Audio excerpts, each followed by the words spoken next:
Okay. Sorry about that. We're a little late. We finished last minute details. So I'm going to call us to order at 6:10. And before we get started, I just want to mention that I'm going to add an agenda item 2C, an action item, to direct the Community Engagement Committee to bring a recommendation to the board about further work to consider. And when we get to that item, we can get a little more information about it.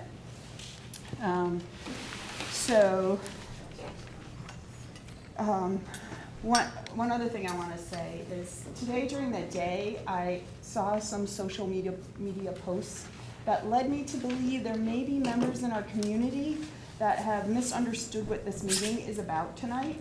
So I just want to make it clear that tonight we're not deciding on an option or an avenue to go down. Tonight we're going to go over the information from the 25th, the all-day retreat where we spent. We're going to review that.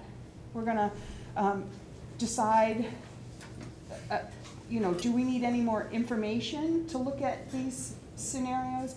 Are we going to direct the superintendent to go get on the way with some studies with some, other thoughts in mind, that the information that we need?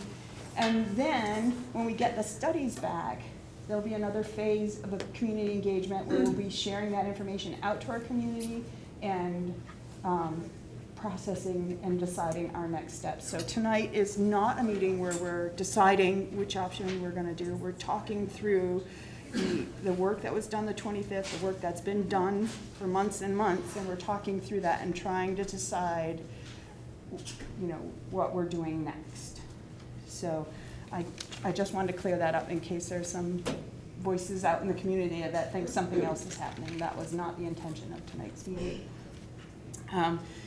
We're about to go to the period for public comment time, or the time for public comment. But I want to try a little experiment tonight. I'll offer you an opportunity if you want to give some public comment now. But as we go through our discussion, I'll offer some little times after we've had some board discussion for a five-minute period of public comment. If you'd like to share your reflections, your thoughts, we'll capture them up there on the whiteboard and have them there to be thinking as we keep talking. So we'll have the 5 minutes, let you kind of speak up if you have something to say, and then we're going to move on back to our work, and I'll allow for another break to allow some comments after we've had a discussion, after you hear what we're thinking and considering. Okay. So is there any public comment at this time? Hi, Megan LaRose from Bristol. I think there's a misconception about who actually makes the final decision, and I just wonder if you could clarify when it actually comes time to make that decision, where does that exactly come from? So are you talking about a decision as far as a closure? Is that what you're asking? Sure, a closure or the decision to choose one of the 5 options or whatever it might be. Who is it that actually is going to make that final choice? And where does that directly come from? So we're going to get all that information. We're going to look at it again. All that information might lead us to say, hey, there might be a better option. We're going to be in conversation with the community again. I think ultimately we're going to decide based on what the community is saying to us, based on the information we have. So we is the board. Yes. Yes. These people. In that piece. But as in the event that there was a closure, that goes back to the town that houses the school. Okay. Any other comments? All right. So I'm going to just keep moving along. We're going to head on to the discussion, but I just wanted to let you all know that Sue McCormick, who has been a facilitator with us through this all, is here in the crowd. And tonight we've asked her to kind of be a helper to us if we get stuck, to offer, you know, us a way to keep moving, just sort of keep us in check if we're heading down the wrong way. We've asked for a little help with that. And so Sue's going to be here to lend us a hand if needed. So at this point, I think I can turn it over to Krista, and she'll give you a brief recap of what's happened so far. Okay. Sure. Thanks, Dawn. So this is kind of just to remind us all of how we got to where we are tonight, and Dawn reflected on some of that already. And as most of us are aware from reading the news, a majority of the school districts in Vermont are facing significant financial challenges, primarily due to a steady decline in student enrollment over the past 20 or so years, which leads to a decline in revenue. And this is coupled with increases in fixed costs that we don't have a whole lot of control over, like health insurance. So this fall, we spent a lot of time out in the community engaging with students and staff and members of all of the 5 towns. We identified core education values of our community and found a lot of alignment between those values and the strategic plan that the district has recently adopted. And we also had the opportunity to share a little bit more with the community about those financial challenges, to share some of the enrollment numbers, some of our budget issues, and to share that the school board is in this position right now of having to grapple with some hard decisions. How do we cut costs while also keeping the programs and services that we think our kids need and deserve? And so that's what led us to this possible reconfiguration of our facilities. On January 20th, so we did all this engagement work in the fall, and we were basing this on a timeline that the board had adopted, which included the culmination of that feedback concluded with a retreat on January 25th, and there were school board members, district administrators, building principals, and some community members there. And we spent the full day reviewing the feedback gathered over the fall and using that lens to look more closely at some of these different scenarios. The goal being that we would be able to recommend to the board scenarios that we might decide to explore further. And we face this challenge of how do we even really decide which scenarios to look at more closely without information, but how do we get information without knowing which scenarios we're looking at? And I would say, in my view, we're still sort of in that place. But while we also looked at these different scenarios more in depth, we came up with a list of some essential questions that we knew that regardless of what we looked at, we wanted to be answered. So at our board meeting in January 28th, which was after the retreat, we decided that we wanted to have a full meeting dedicated to that conversation, and that's why we're here tonight. The board is trying to move really slowly and transparently. We're trying our best to be deliberate in this process, but we also are feeling a lot of pressure, and we all have a different lens on this. But as a board, and I think as our district leaders, there is a lot of pressure to figure out some solutions. So we plan, as we have these conversations, to build in additional opportunities for community engagement. As Dawn said, there are no decisions being made on closing schools or reconfiguring schools. What we're trying to figure out is which options seem viable to learn more about, because that is a financial and time investment that we would have to direct the superintendent to make. So I guess that's all I just wanted to say to frame the conversation. And again, thanks to everyone who's been along on this ride, and I think our work is really just beginning. So we appreciate your ongoing engagement and involvement. Do we have copies coming? Is that what? So you have the document online, but I know some people don't have a device, so if we can just hang on for 1 minute while we get the paper copies. Right, so that's the summary of the retreat, Right. and that was shared out with board members and administrators and posted on Facebook. It will also be added to the community engagement webpage on the MAUSD webpage or website. Okay, so at the 4 scenarios that were narrowed down on the 25th. So I have a question.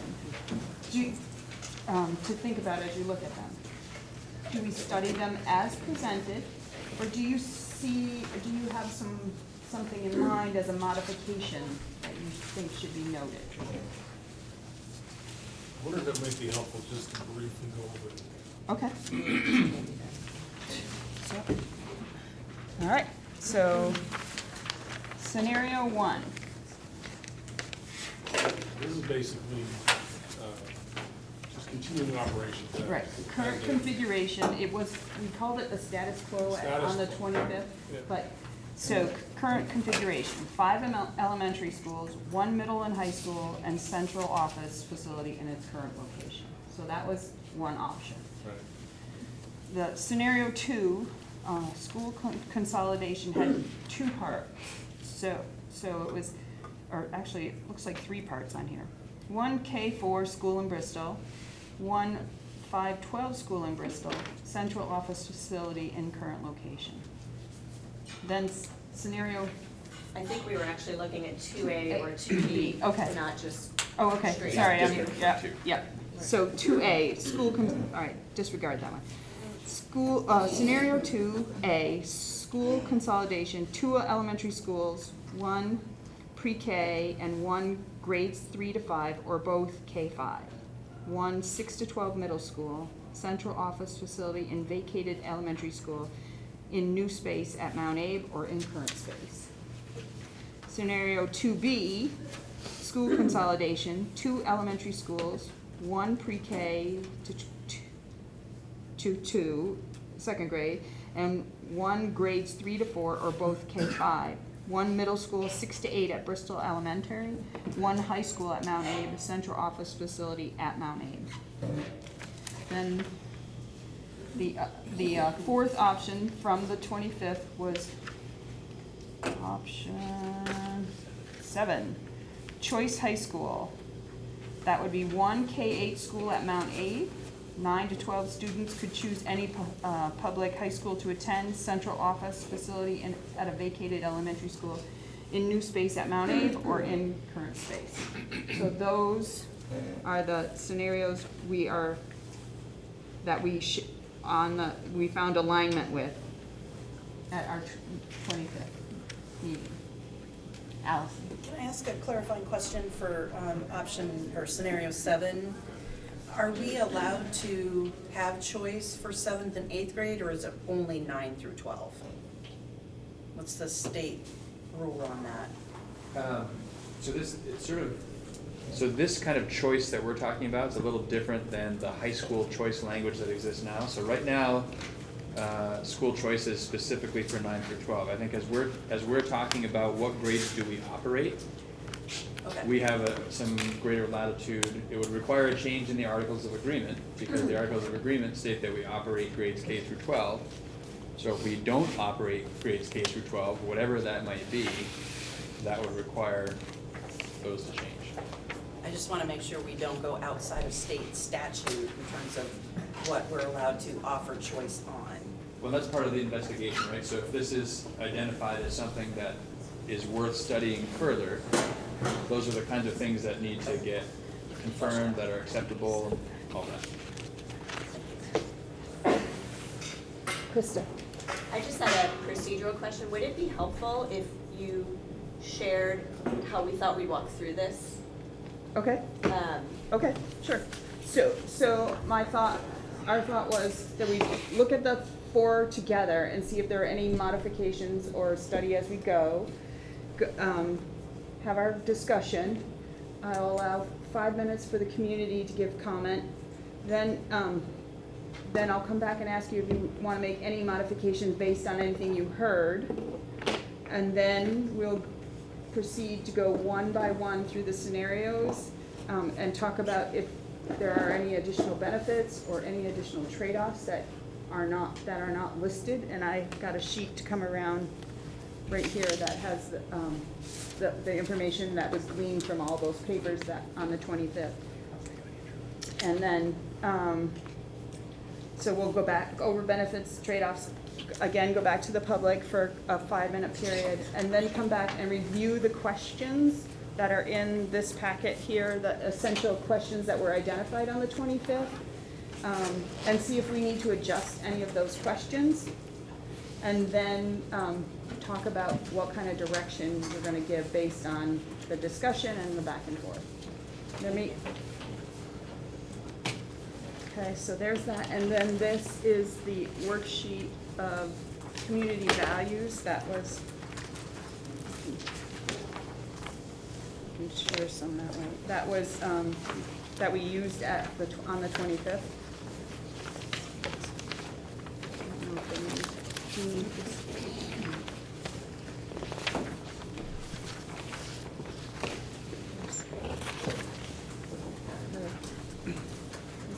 Does that help? Okay. Okay, so, are there any modifications you want to suggest to the scenarios? Or do you want to go with them as they are and work through the process? Allison? I just wanted to say for scenario 1, there seems to be 2 to 3, maybe more understandings as to what we're trying, and maybe we're gonna work that out better tonight, but for me, what I understood from the initial discussion at the retreat was we wanted to see how long, not in terms of how much time we have to keep it the way we have it, but maybe but get a bottom line figure as to how much it costs our district. Maybe it's the budget, I don't know, that we're voting on. Maybe that's how much it costs us to keep our 5 elementary, the 1 middle high school, and central in its current location. Maybe that's what it costs. But I thought perhaps there might be a different way to analyze how much that cost was and to see if that, if what we were thinking was actually correct in terms of how much it would cost us to keep going forward the way we are without making any changes. Kind of felt like that's what you were saying, at least at the beginning, Krista. And then kind of the time frame came in and all of that, but just kind of this is how much it costs us. And maybe that is the budget that we're voting on. Maybe that's the simplest answer. Steve? So, this scenario obviously has some impacts on communities and educational values. But I was sort of looking at this also in the vein that Allison was discussing in terms of trying to define, sort of backing into the problem instead of working the problem from the ground up. And that's sort of an overall financial kind of nut that we have to crack. And what's the, in a business sense, what's the pro forma that we have to actually put in front of ourselves to meet from a financial standpoint that is going to have to be met by any of these scenarios. And it seems like this scenario was a good one to start with, looking at that, just because it's what we know today and what we can project fairly easily. And that might give us an understanding of, all right, this is a yardstick for what's going to happen if we don't do anything. What kind of a problem does that put in front of us financially? And if any of these other scenarios are scenarios that we want to investigate, how do they stack up against that? You know, if we're, just as a complete blind example, you know, if we're going to face a $10 million shortfall in 5 years, and we do one of these other exercises, and that manages to save us about the same amount of money as we would need to operate for another 5 years, is that worth the, you know, the breakup of the community, or the loss of the school, or the change in educational quality that it takes to do that exercise for the amount of financial benefit. That's kind of what my thought was behind the first scenario, was it's a good yardstick. You know, it's a good way to at least build the problem from the top down, from a large financial block, you know, big picture budget problem, and then see if any of these other scenarios are able to stack up against it, you know, building them up from the bottom. And Sarah. to echo some of what you just said, I think we owe it to ourselves in this process and how sensitive it is and how important it is, as well as to our community, to really deep dive into our current situation and then weigh that against the other scenarios if you know, because with every sacrifice is a cost that comes with it, whether it's like in the community and how that affects the community, but even just purely financial, you know, outfitting the schools for different purposes. And so I think it's interesting, you know, we need to really know where we are in scenario one in order to know where we are in the other scenarios, if that makes sense.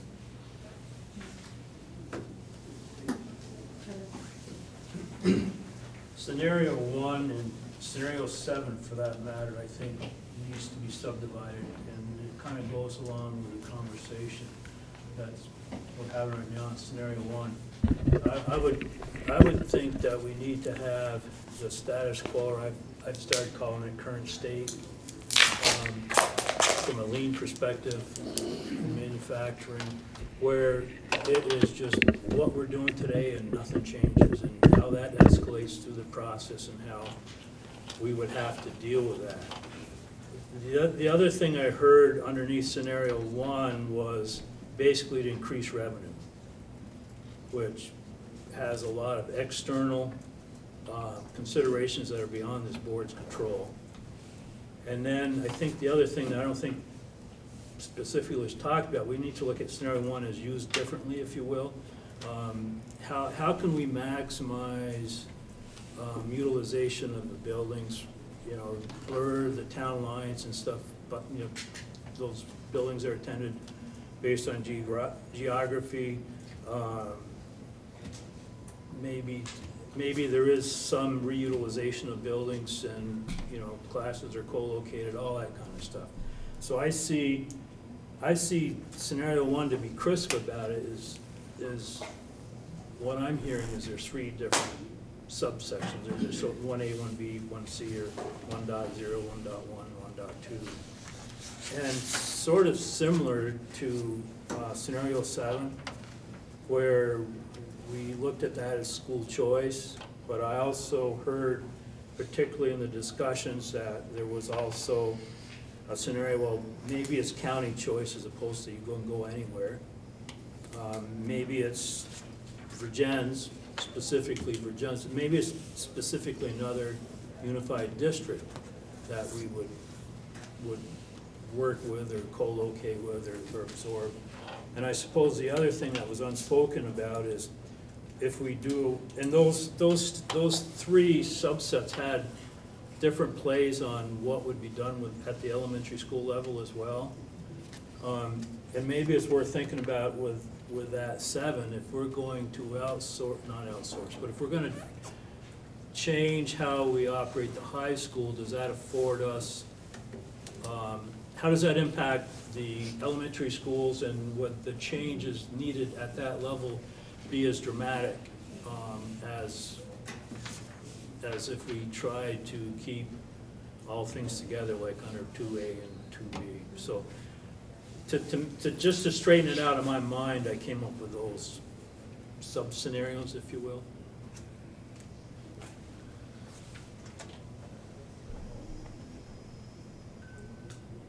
Anyone else? Andrew's sitting behind me, so nudge me.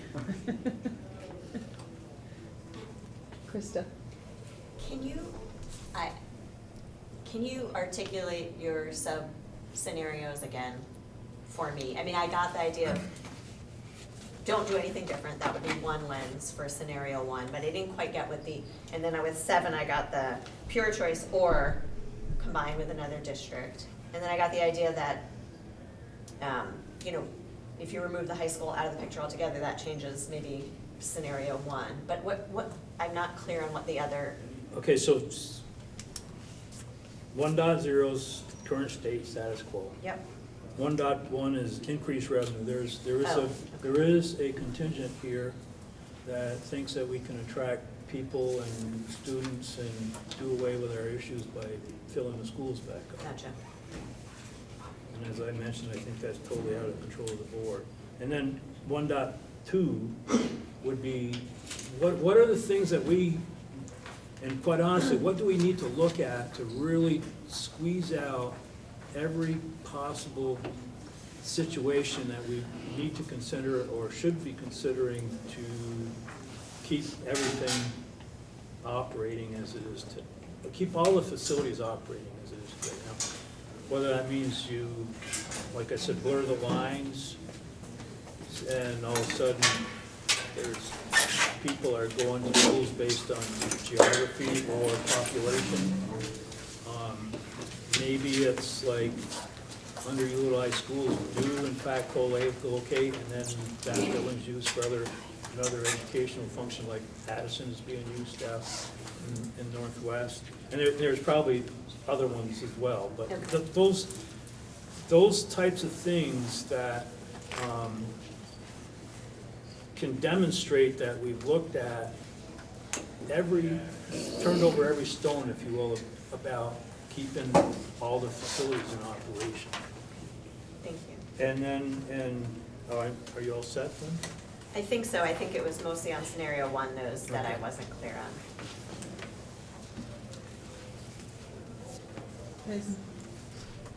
To go along with that, I think even under status quo, just opening up choice and what effects that would have financially on the district, just all the way through all of the grades. So that would be my modification. To scenario 7? I almost,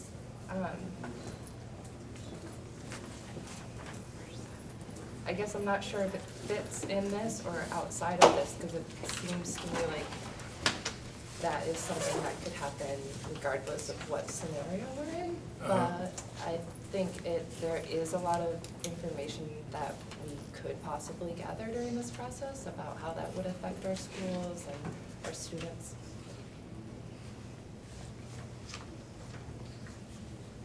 So it could be a modification to 7 or.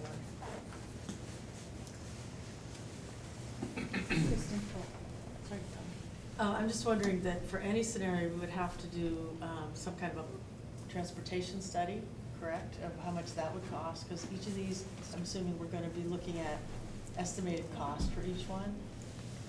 Right, so bus transportation studies would have to go with all of them, and they would all be possibly different. So some might be little, some might be the same. So transportation bus, okay, thank you.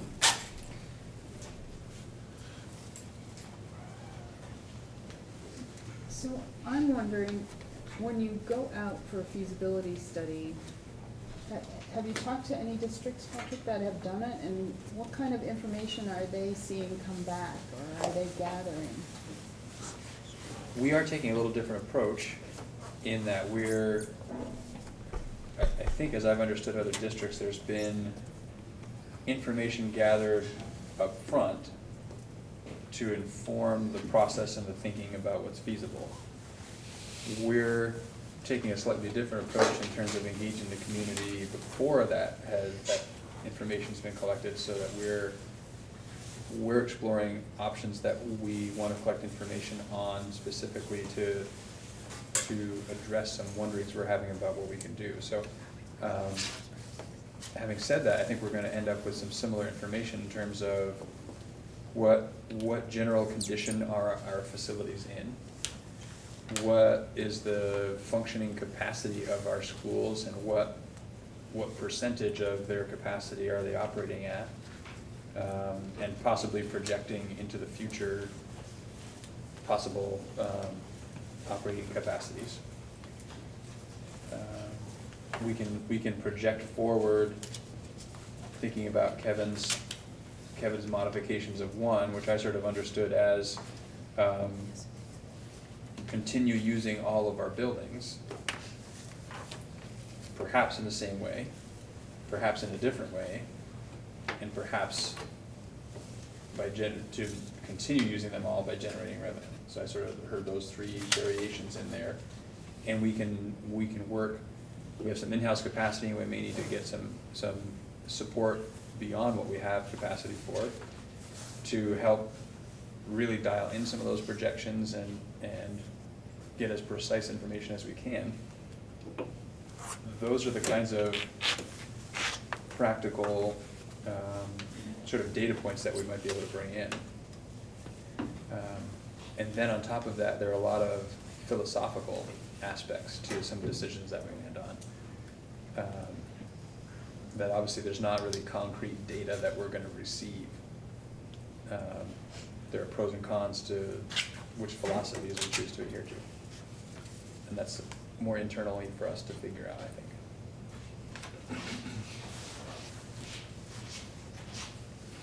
Hannah or Bella, do you have any thoughts coming to mind you want to share?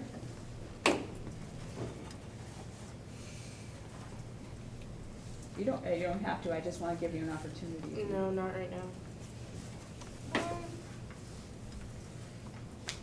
I guess just consideration, like if you were to choose one of them, like consideration on like making sure to make a building that's like accessible to all students, because I know like I'm not gonna be I'm not gonna be the only person with a disability that's gonna come through here. So like if you were to change things, then like making sure that goes into your decisions. That's a good thought, thank you. Krista? I think I was going to expand on Hannah's point, which seems like an essential question kind of thing. Is it okay if I could mention that as a question, even though we're going to get to those later? Sure. So I think, it would be great to know our facility capacity, but also what would it cost to truly upgrade our buildings to be accessible? And/or if we were to renovate to make a building universally designed, not just accessible. Because it's really different to have a building that you put a ramp on to make accessible than it is to have a new building that maybe doesn't require a ramp. So I don't know that came up in our retreat as an essential question, but I imagine that some folks might like to see that question be asked.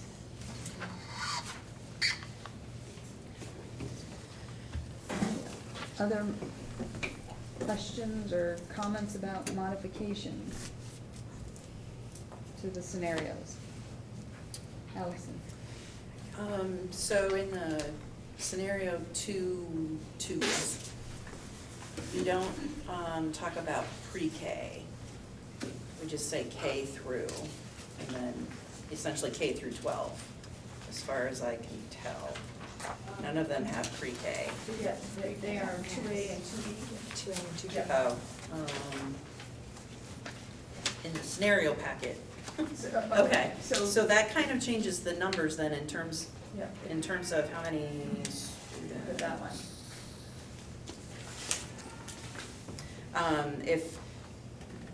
Because in the big scenario packet that we got at the retreat, those scenario 2s didn't include pre-K, they just say K through. So if these now include pre-K, that changes the numbers. So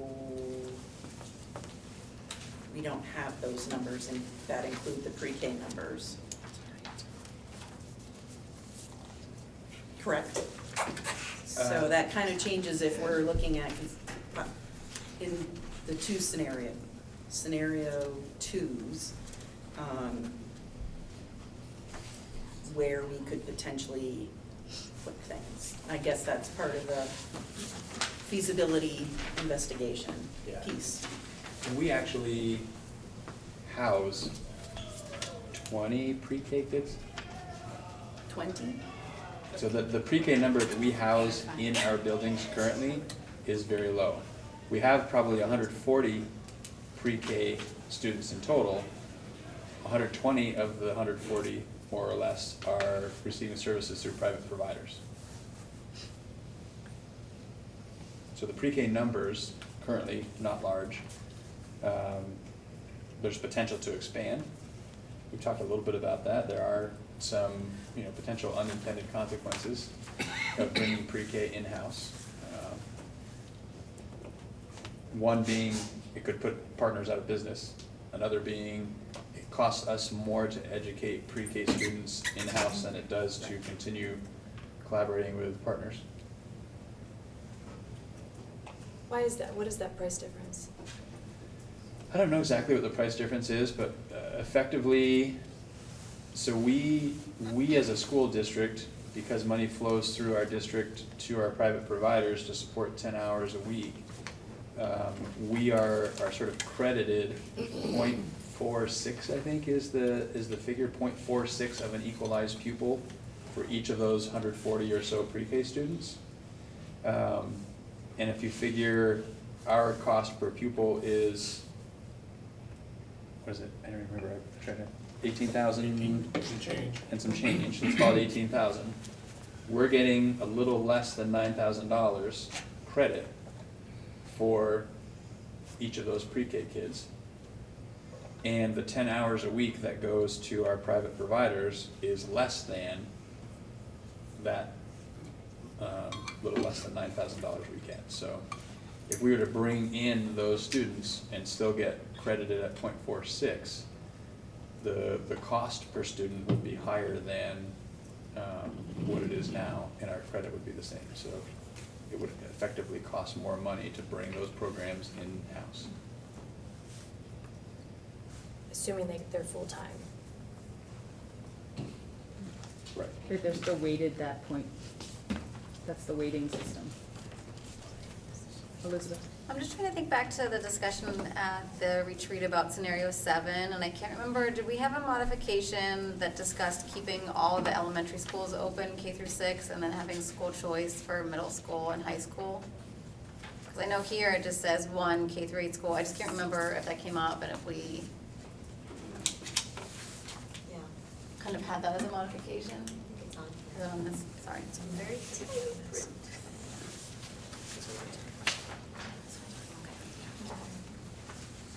Where is that? Look at an option under MAUSD's. Oh, right. And it's like graded. I have a question with scenario 1. I don't see it on here, but I would also like to see the scenario 1, keeping everything as status quo with moving the central office into one of the existing elementary schools. We haven't talked about that specific point. That sounds like it's gonna be considered in a lot of options. Is that something we can plug and play into several Yeah, options? that has been my thinking all along. Like, I don't want where central office is located to drive our decision about what we do with our facilities. I think where central office is located fits into whichever scenario we think makes the most sense for kids. But we should know the round cost of doing that. Right, and that was part of, I think for whatever gets studied, the question of where does it make the most sense for central office to land within whatever we're studying, I think is a part of that. I think, because I think what has been really clear throughout this is there's no interest in continuing for the long term to pay rent for a central office space. And so there's some urgency. Some people have a desire for us to stop paying rent immediately, and our lease is coming up soon. The challenge with that is there's no way around a significant upfit cost to move central office anywhere else. And rather than spend that cost without having a long-range plan, that may end up being wasted money.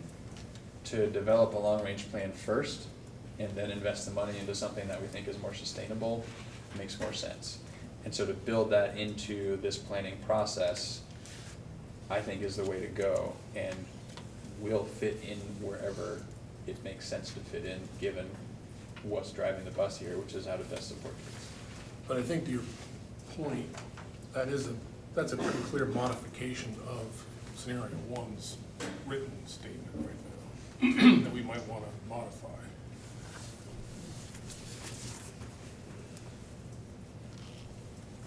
Sarah? I apologize if this has already come up, but I'm just gonna clarify, I don't have one of the pages, but scenario 7 is about not having a high school. Where is the Virgins part of that? Is that in scenario 8 that's not on there, or is that actually scenario 7? So I'm just clarifying that potential conversation, which seems timely, like the right time to have that conversation would be now. I believe that's 7. It is 7. Yeah. It's just, because 7 looks like it says, yeah, I guess so. So it's a hodgepodge of options within 7. Wasn't 7 kind But of a it's part of combination of a 7? couple? I think 7 was a combination because there was the idea of combining the middle or high school with other districts. And that's where we talked about Virgins. And then I think some of the conversation may have gone to a choice option, like to another district or or depending on your geographic location, maybe that was even thrown out there. And for me, thinking about scenario 7 was, really the concept there was, what if we didn't operate a high school? One way to not operate a high school is for our high school students to go wherever they want. Another option is for our high school students to partner specifically with Virgins, and that's where they go. Another could be, it's countywide, so they could choose Virgins or Middlebury. We could open it up beyond and identify specifically Virgins, Middlebury, CVU, or whatever districts we sort of are adjacent to. But the concept is the same in all 3 of those. What if we didn't operate a high school? Well, what if all of them were all merged as one district, like Addison Northwest and Mount Airy became one district? Like, it seems like if we're having this conversation, that we should be having the bigger conversation and trying to reach our goals in as many ways as we can. Yep.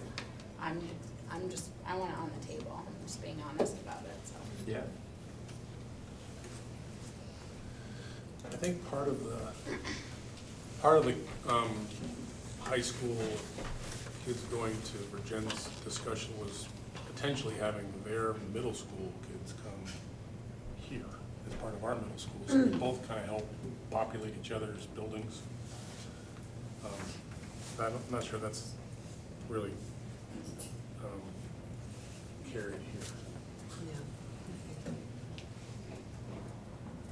Okay, I'm noticing the time, and I don't want to cut off, but it sounds like what I've heard as far as modifications was the central office piece should be plugged into any and all scenarios. That was one modification.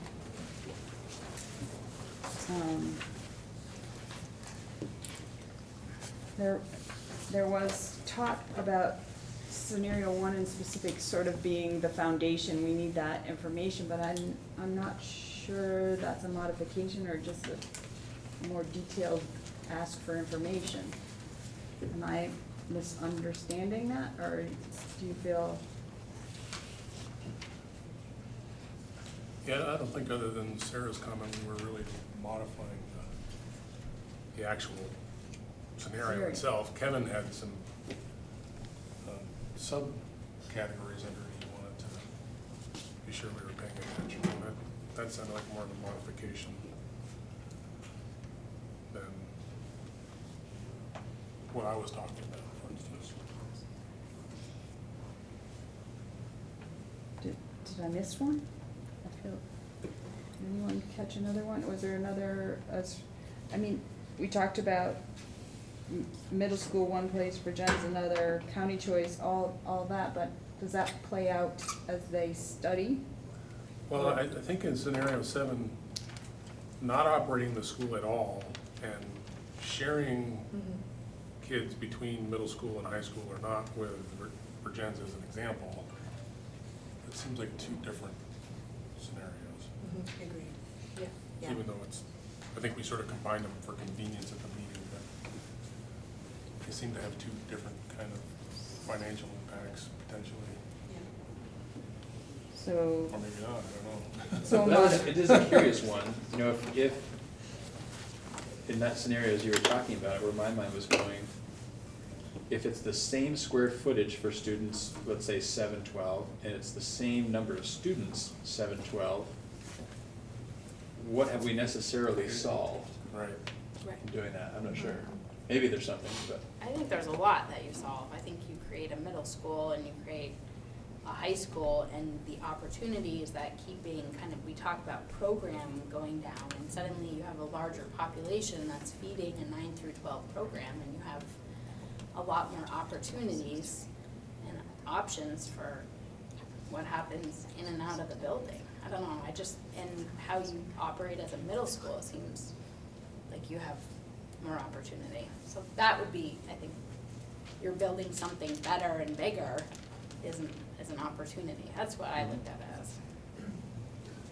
Yeah, it may not necessarily have financial impacts. It may be more programmatic. I think that's our goal.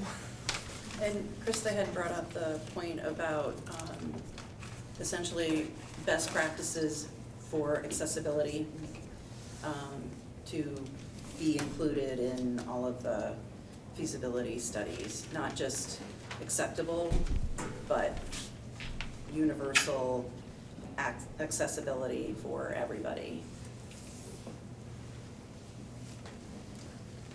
So it seems like some of these scenarios we would be in the driver's seat for, and that the ones we just talked about, it's a bigger discussion with other districts, and it takes 2 to tango or 3 to tango or whatever. So that just seems germane to the discussion. Part of the study.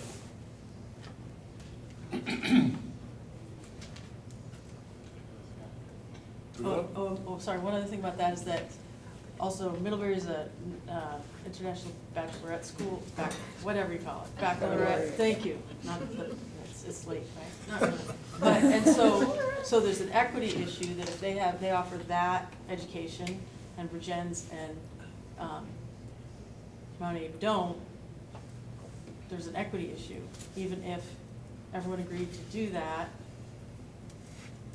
you can't probably send everyone to Middlebury, and so there's equity issues there. And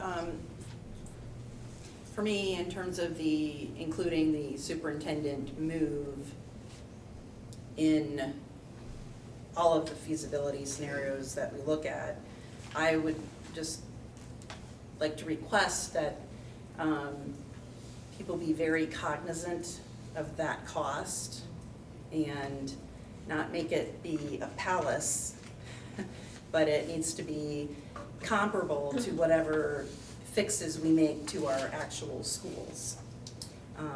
I've recently seen an upfit for an office that just made no sense. A group office that made absolutely no sense. And when we're talking about tight financial conditions and all of the challenges that we face, the renovation to the high school the bond didn't go over well. And so if we start talking about upfit for superintendent to move into a space costing $1 to $1.5 million, that might not go over very well, if at all. Just so that you're cognizant. I mean, it's nice to have the latest and greatest and everybody have their own individual office and all of that, but there are other ways to consolidate an office into a space that's fiscally responsible.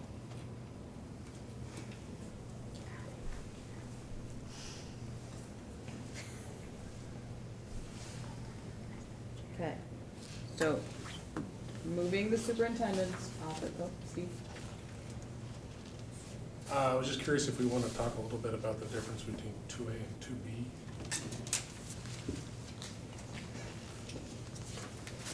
What differences are you in particular looking at? Well, just curious as to whether that might be an opportunity to consolidate some of these options a little bit, or if there's strong feelings one way or the other, or.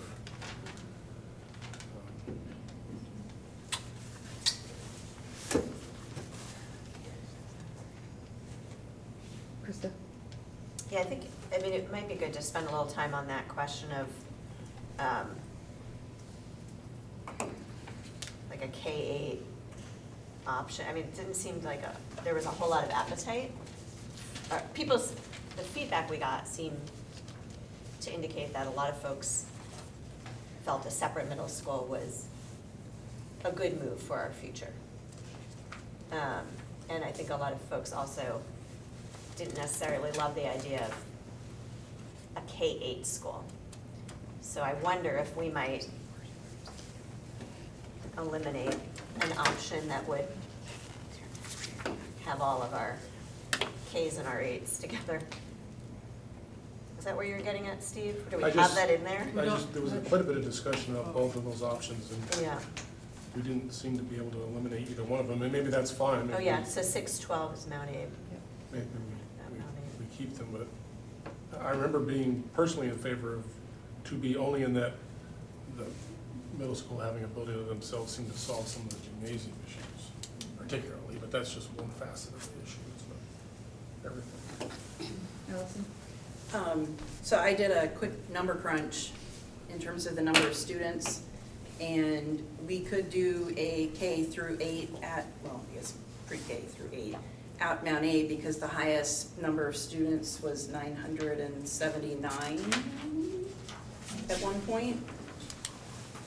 That was our highest enrollment at Mount Abe. I understand that we'd have to do some different configurations, but in terms of classrooms and things, but K through 8, all of the students for 19 and 20 is 896 at the moment.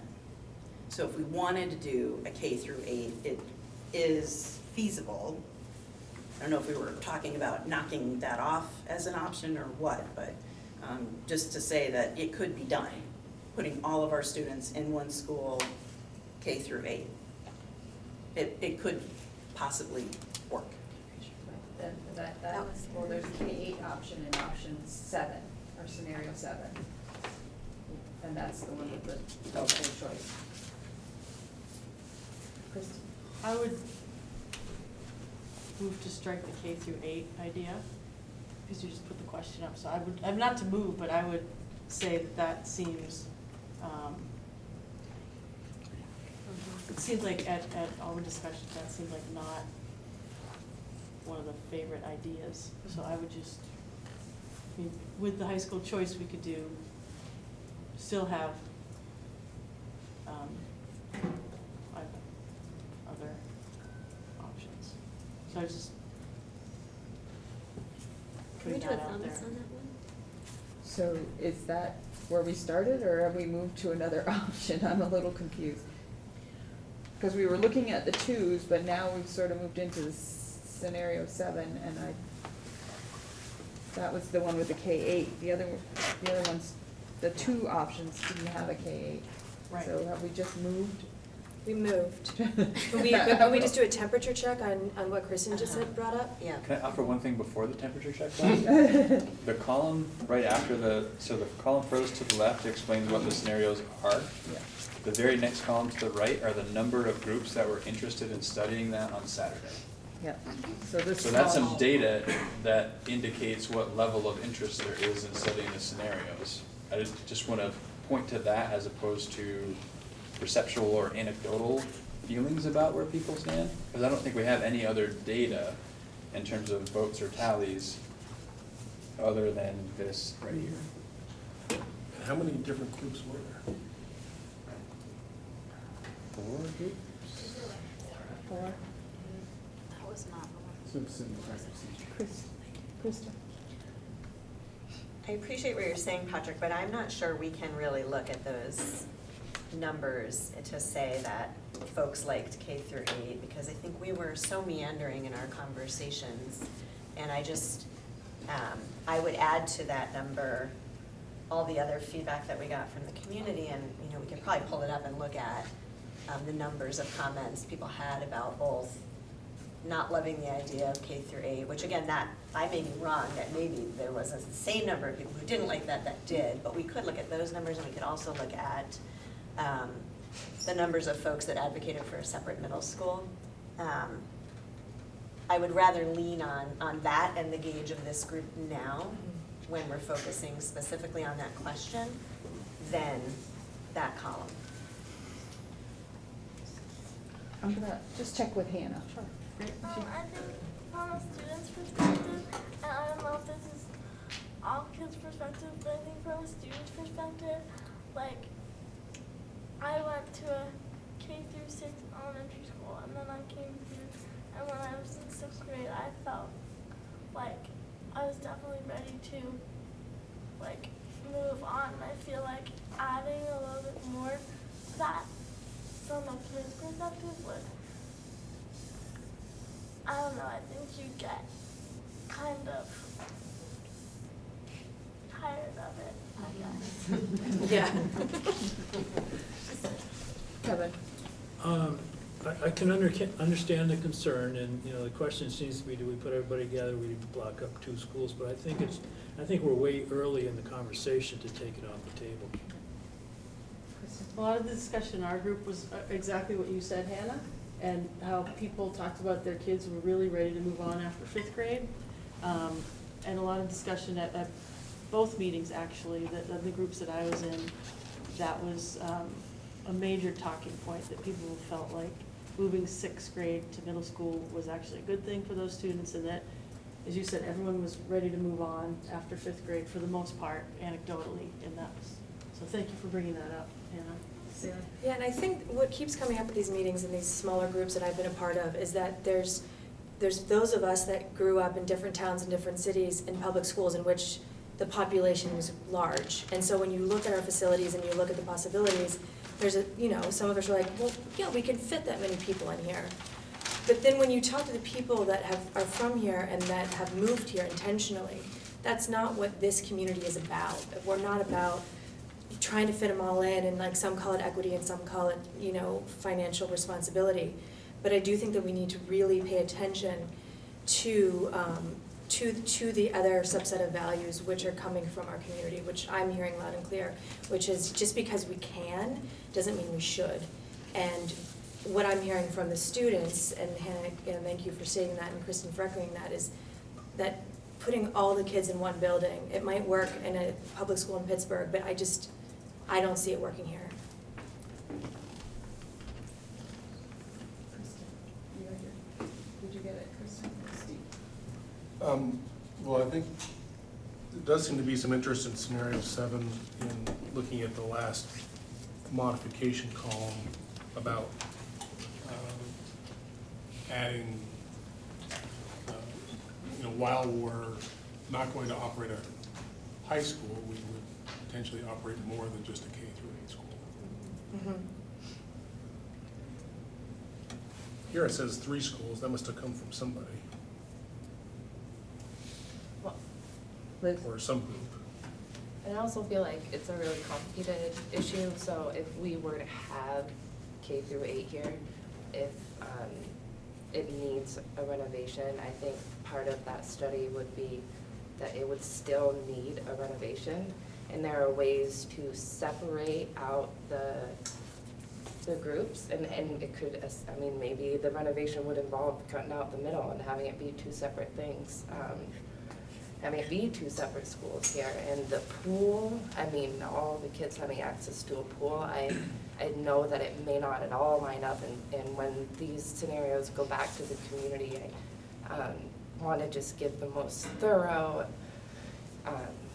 information possible and the broadest options possible so that people can think about what they want for their kids, and if that ends up not being it, you know, that's great, but I would not want to limit it to just one outlook.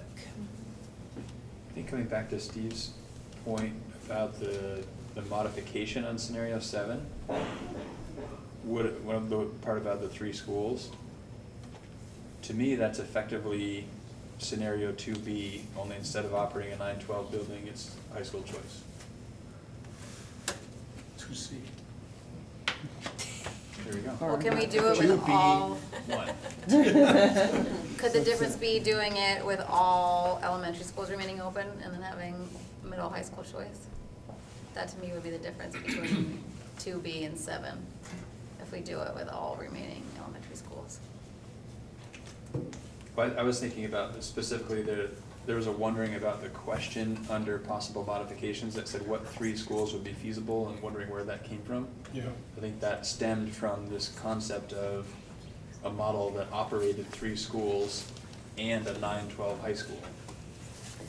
So if the 9-12 students weren't housed in MAUSD, but were choiced out,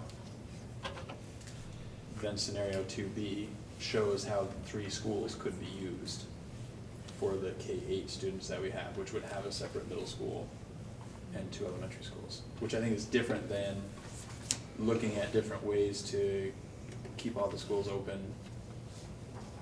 all the elementary schools open, and not operate a high school. Maybe that's what 7 wants to be. Maybe 7 wants to be, keep all the 5 schools open and not operate the high school, and then 2B could just have a subset that says, you know, it's 2B or 2B.1 that takes the high school out of the equation. Allison? So if we go back to the K through 8 question and the 3 groups that were interested in it, you also look at the strategic goals supported. It says equity and then SEI, EIL, community. You know, we had brought up the fact that ELP could be in one place for all of the students as opposed to at Beeman and Starksboro and Bristol and all of that.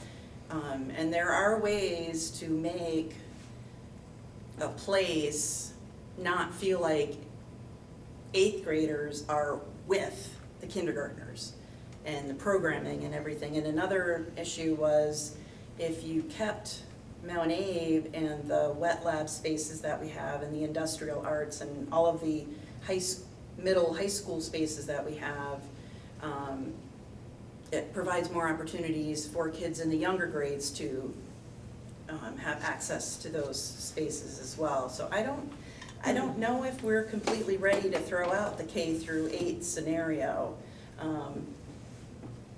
To go a little deeper into Sarah's point, there are some people who moved here for classrooms of 14 kids or a school of 100 kids, but there are people who live here who can't afford that anymore. So I think we have to look at the options that we discussed on Saturday, the way that we brought them up. Because I think now that we're doing this, we're kind of possibly, I know I am, there are points that I'm forgetting about some of the scenarios that we had discussed that were up on all of those tables over there. And we came down to these 4 in this way with specific points to them. And I would hate to throw out the K through 8 possibility, knowing that we did put it down as an option. Completely acknowledging what Hannah has said and what I've heard my own kids say, and other kids too. But I think there are other things we can look at in that kind of a scenario if we decide to do that, to make it a better possibility than what we're just thinking about right now in this moment, with what we currently have versus what we could have. I'm just thinking about the budget for studies, and is there anything we can rule out before we study it if we really don't think it's a viable or enlightened option, I guess. That's kind of why I was wondering if there was enough between 2A and 2B that were the same, or whether there was more momentum on one or the other. Just streamline this a little bit, but if not, then that's fine. Krista? This is reminding me why we got into the modular conversation at the retreat. Yep. And I really don't know, Patrick, maybe you can shed light on how a feasibility process even works. In other words, do we have to have these, or even if we bring forth scenarios, will we get enough information about the parts of them that we can play around with? You know, it's like we like a scenario, but we like a part of it, or we want to know more about a part of it. And so I'm just wondering if you have any, can, help us with that conflict. Maybe a little. So I've never been involved in a feasibility study. The Mount A feasibility study that was conducted for the renovation happened prior to my arrival. So I've read feasibility studies, but I've never been a part of engaging in that work. However, as I imagine it, and this is mostly from sort of learning vicariously through others that I'm talking with that are engaged in this right now, I feel like there's a really good chance that whatever scenarios we think we want to know more about, that heads us down the path of learning more about what could be realistically, and we may very well end up selecting a scenario that's not on this list anywhere right now. I think it's important to have some direction, and as the person who's going to be working directly with our consultants, whomever they may be, to help engage with this, the more clarity I have on what we're trying to achieve and the information we're trying to gather, the better I can support that process. I also think potentially the more cost-effective we can be in getting what we want out of it. And we're going to get a lot of baseline information and maybe some specifics to what we're looking for that will influence our thinking tremendously, I think. Sarah? I have really tried to look at this process as a way that we can bring people also in, and actually to want to live in this community. And to do that, I think we have to actually have something better. And so if we're just looking at trying to save money, that's fine, but that is not going to get us something better. And so I think we really need to be evaluating what things are better and are a draw and are good educational, not just like practices, but the structures, the infrastructure that's in place, and like how can we build it and they will come. And I don't want to miss the opportunity by going about this just as far as like how much a building costs. Like I think I want the information about, why do we really, is a middle school really better? Like number of transitions that kids are making at different points, diversity in the population, the programs they can have, not getting, like, why are they going somewhere else? What are they getting from that? They're willing to drive, so the transportation thing, they have the means and they're willing to drive somewhere else to get what that has. What are they getting from there? So I think we need that information, not just a building reno money.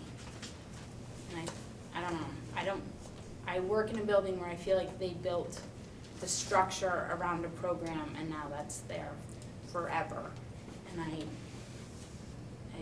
we need flexibility. We need to think about how is this something that can constantly evolve.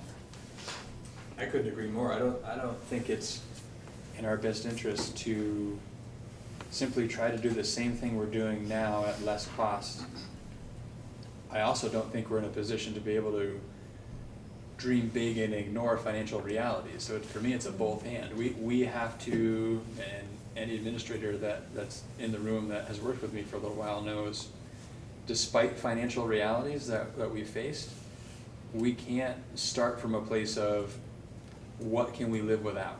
Right. We have to really set some goals for what is it we aspire to become, and how do we achieve that in light of our financial realities. And I think that same approach is important here. What can we build that will be really exciting and great at a cost that is affordable? Because that's a key piece to our ends policy. And that's either cutting cost or it's increasing revenue or some combination of the two. There's really no other way about that.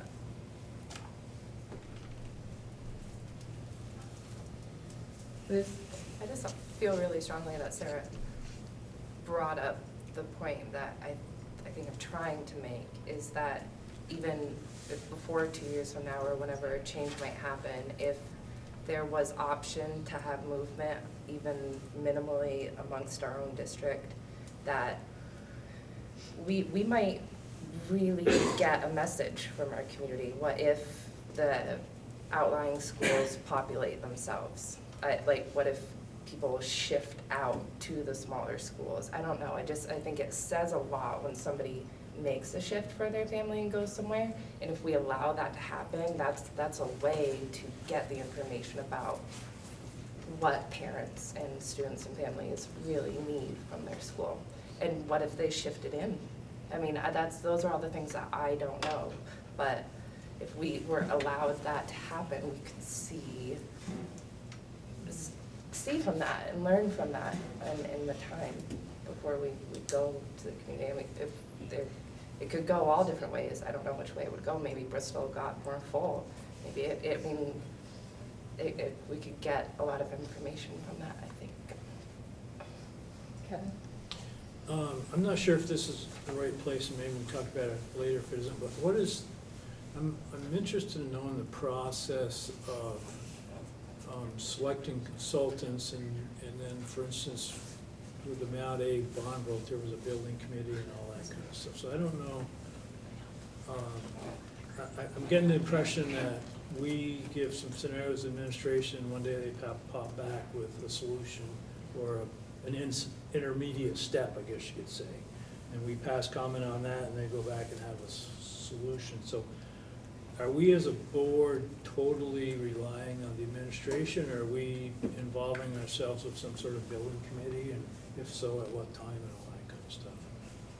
I think that's gonna come in that other, that item C that we added, where we say to the community engagement committee, come back with some recommendations, and then they may come back to us and say, we think you could be doing this, this, and this, or, here's some ideas we have for you, and then that grows back through this board to engage in some more work, I believe.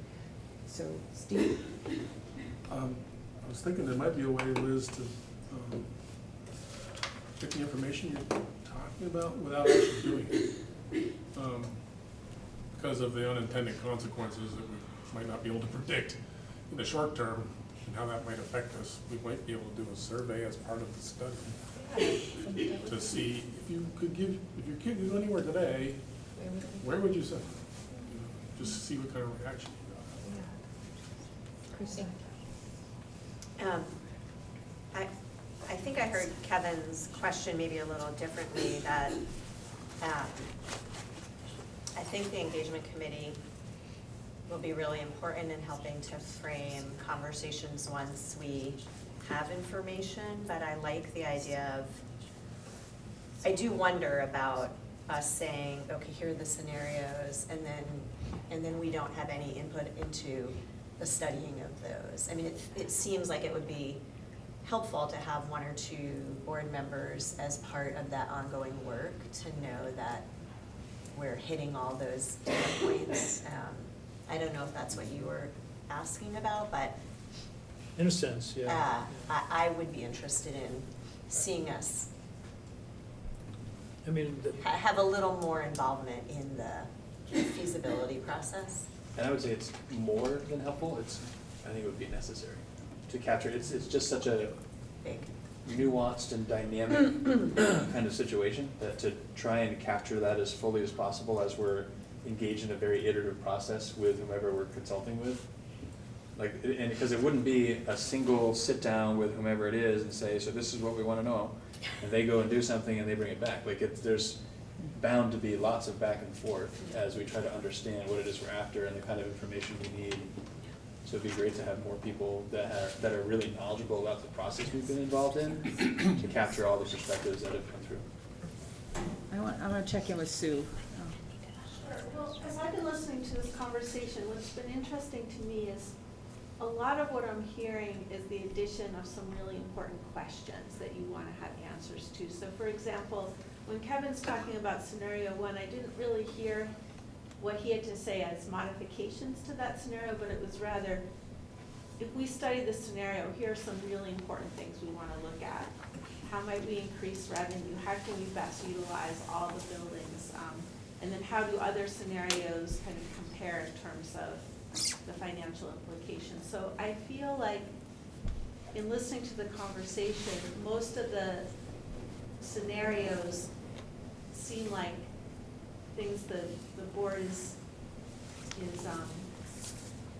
not questioning the kind of scenario itself, but more, here are things we need to know, with one exception, which is around scenario 7. So for scenarios 1, 2A, and 2B, I didn't hear a lot of, I heard questions but not potential modifications. But around the scenario about possible high school choice, I heard a couple of potential modifications. So maybe, Donna, it would be helpful to see where the board has landed. And what I think I heard was one modification, which was to make sure that in addition to studying high school choice, also high school partnership potentials. And then the other, maybe scenario 7B I heard was, could we study a scenario of not operating a high school but continuing to operate the elementary schools? Is that right? Did I get that? So I just wonder if that is where the board, like if the board would agree that that's kind of where they landed on the scenarios, that most of them look like you could go forward with looking at those and then maybe make some additions to that. It may be worth adding to that. So wherever we land, presumably tonight, perhaps not tonight, in terms of how to move this forward, we're going to get some information. Upon receiving that information, we may come back as a board and you may say, actually, this is now how we want to go. Like, it doesn't, nothing's going to be set in stone once we've reached out to work with someone and they've provided us with information. We can go back to that well as often as we need to land on what we think feels right to bring forth to the voters who may, depending on what the decision is, may ultimately be the ones that have to make that decision. So we're not necessarily committing forever, irreversibly to anything tonight. So just a clarifying question. Have we landed on a number of scenarios that we need to pick? We're only moving ahead with 2, we're only moving ahead with 3. We've got 10 right now. Worse than we were at the last meeting. Well, and the reason I asked, just because I heard we kind of got stuck on the K through 8 thing, was about sort of the balance for the board, trying to narrow this down a little bit, but also a matter of public perception about if we get too narrow and the scenarios seem too close, it could be perceived, even if that's not the case, that we've sort of already made up our minds and we're just going to run down the numbers and get the details. And so even if we have some scenarios that we don't even seem to really like, we may not like it on the board, but there might be a cross-section of folks out in the community who would love to hear that and go, yeah, you're right, I don't like that idea, that stinks, but thanks for running it down. So probably the balance between too many and too little. Kevin? And to just jump a little bit on the community input and that sort of thing. I mean, we've had great response with our engagement activities and whatnot, and a lot of enthusiastic comments and that sort of thing, but quite honestly, we're talking probably to maybe 5% of the electorate. And we're still not reaching 95% of them, and I'm accused of being negative about that stuff. I'm like, every morning my wife tells me I'm the glass half full guy, you know? But I've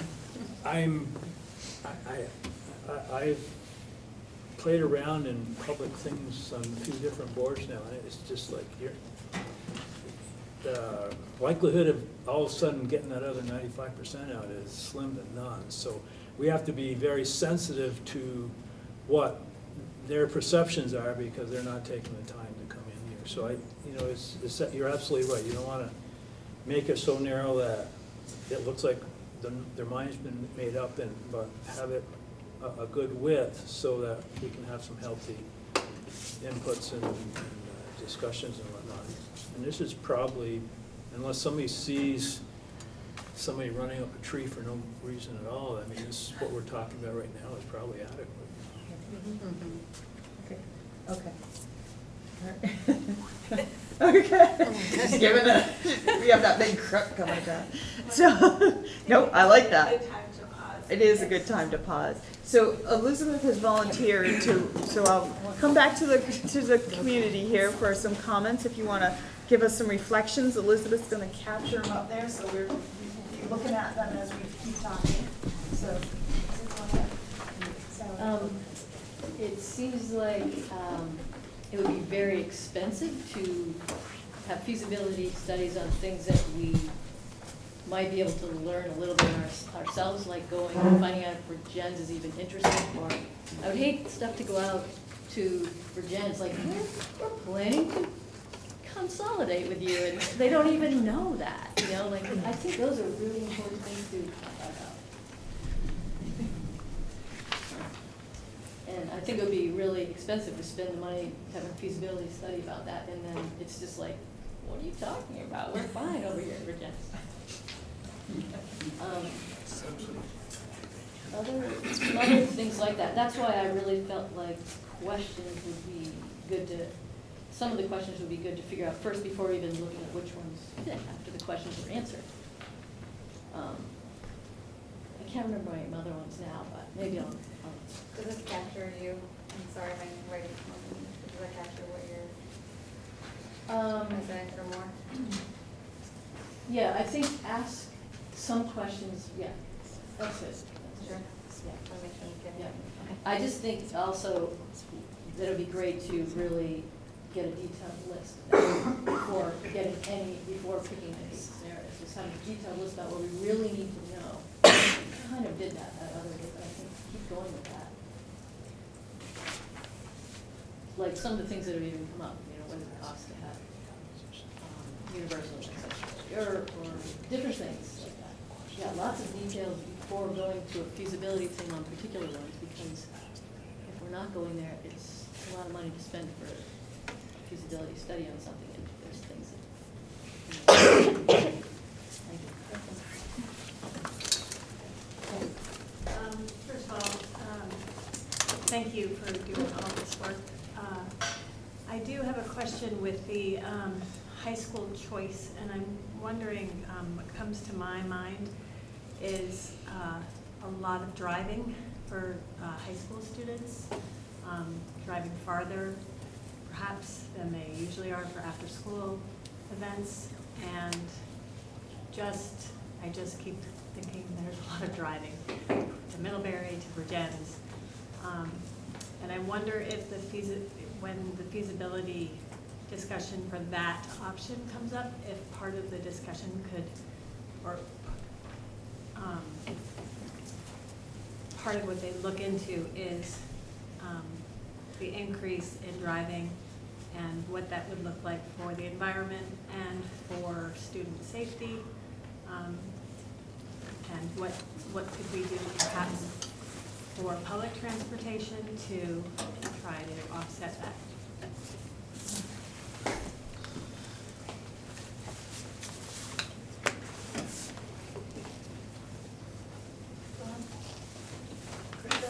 or state her name, please? Can you just give your name for the Oh, sorry, Patty Schoenhuber. Thank you. I can't You read from can't here. see it. so- Oh gosh, It's I okay. have the words right. It shouldn't be the person doing this. That's okay. Which is basically about the driving, like even after school events, feasibility study to look into environmental and student safety impact of the increased driving. Right, it's good, it's just small. Just, boy, this is all I have, and I'm worried there's gonna be a lot of comments. Ian Elmanson. For the discussion about the K through 8,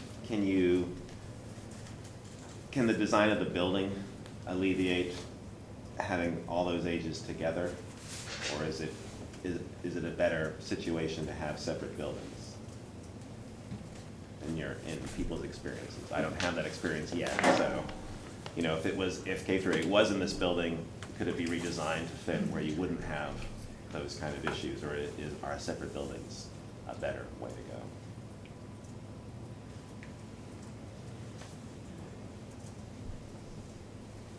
Those questions just wait until she gets it open. Question that could be asked, we could look into that. That could be learned before having the. Nancy. I don't know if you want to try to capture all this, but it's on my machine, I can send it to somebody. Okay.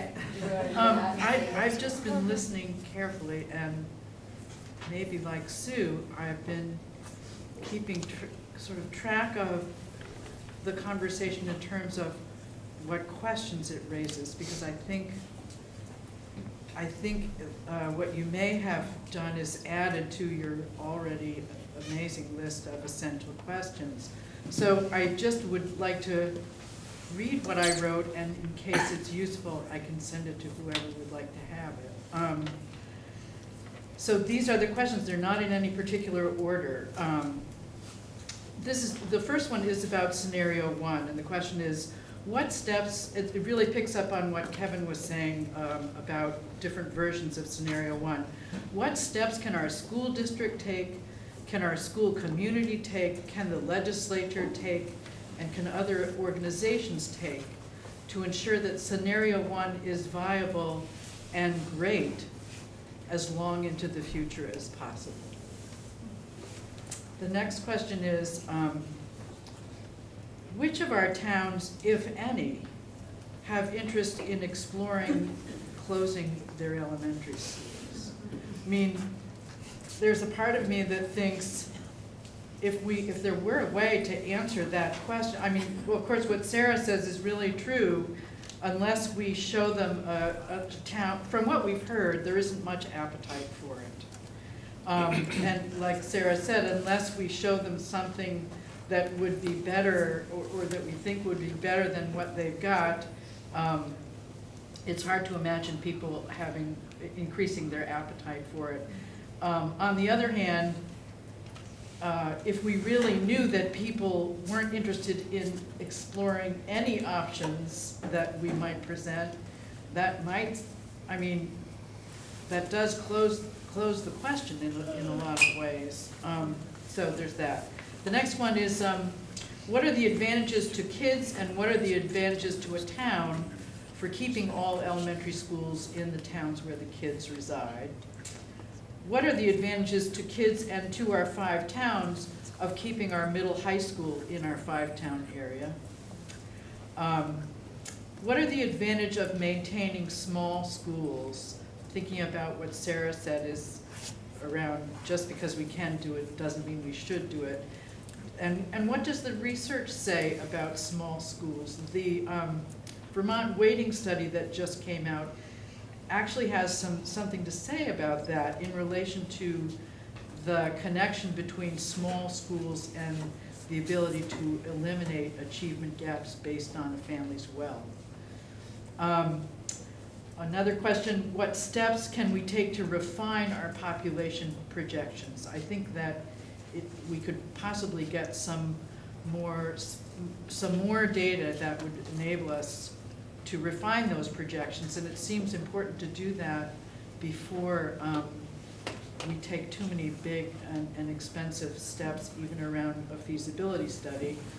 I'm just thinking about your question, what would it cost to make our buildings universally accessible?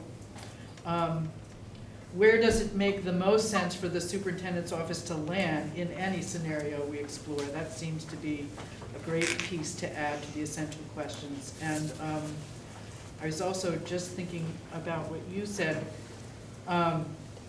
If there is choice of any kind, elementary or high school, what would we need to do to ensure that there's actually equity in terms of which families are actually able financially to make choices? That's a huge issue. And I've actually had the opportunity to study that question quite a bit in my undergraduate and graduate work. And there's much to learn about that, but different families have different ability to even think about choosing differently than what they've got because of their financial circumstances. And we really need to think about that before we open up school choice in any way.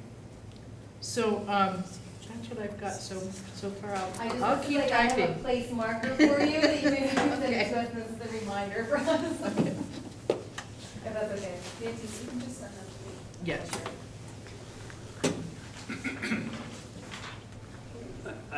Floyd Davison. I had a thought in looking at the CLAs over the last couple of years and how it's driving tax rates for us.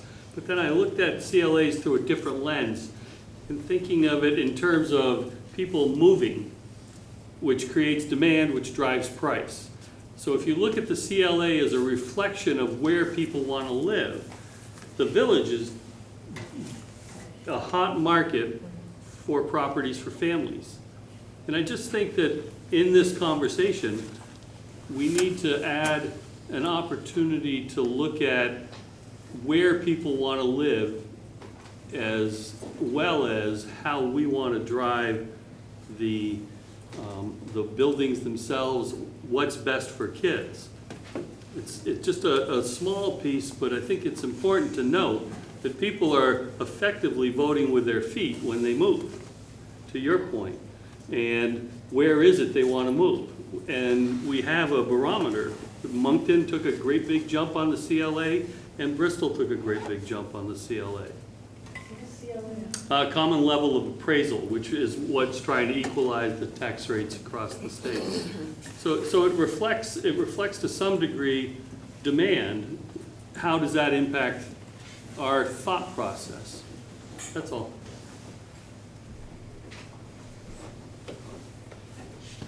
Last comment, Nancy.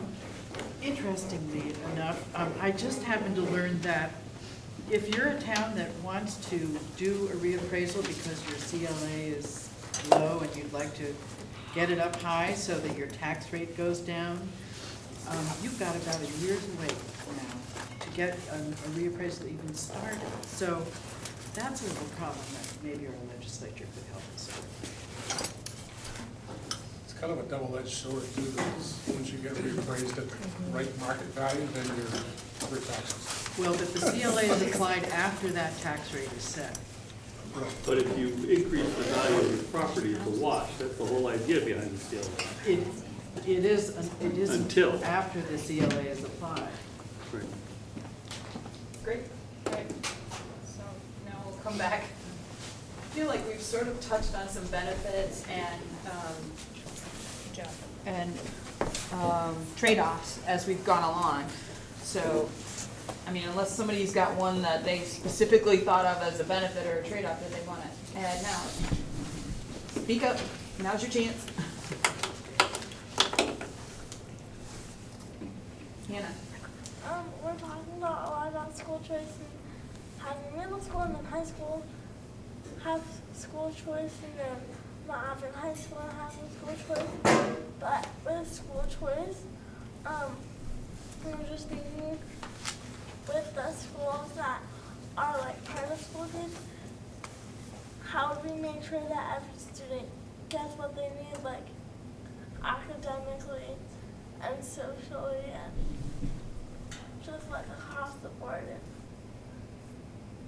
because like one student might learn very differently from another student and be a better fit at like Virgins, and one might be better fit at Mount Aid, but if we don't operate like Mount Aid, or like it could be the same for any other school. So like how do we make sure that every student gets what they need like across the board?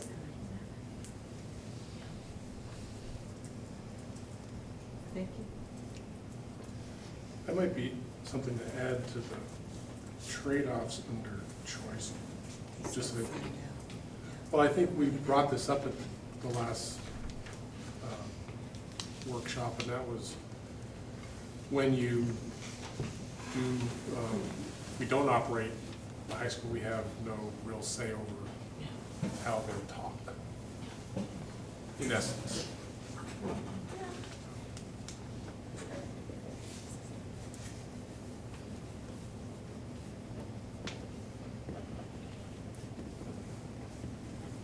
Sarah? I would love to know if I forget the money piece, I know you can't, but try, how, if you could really have what you want, and I guess I'm really talking to the administration, what would be absolutely the best thing we could offer? And I don't know, you know, if you're saying, you know, not looking at the buildings, or like if you could start from scratch and you had 1,400, something like that, students total, K through 12, what would you get to do? And I feel like that's a feasibility study that is, I don't want to say free because it's your time, but it's like pie in the sky, not looking at the building, here's what would be best for our district and our kids, and start with that piece of it, and then let's see how if we can work with some of that. Like, we don't want to have them have 5 transitions from this school to this school to this school, or we don't want to have, like, I guess I really want administration opinion, and I don't know if that's in the feasibility study. Sorry, I don't want to, but I think it'd be cool. Krista? I would like to echo that. I've often wondered what a fully funded strategic plan looks like. Yeah. Because we have these really ambitious goals, but I'm pretty sure they're limited in their achievability each year based on finances. And so what does a fully funded SCL program look like? What does a fully funded equity program look like? You know, all of those pieces that we all know we value, what does that look like? I really think that's a great suggestion.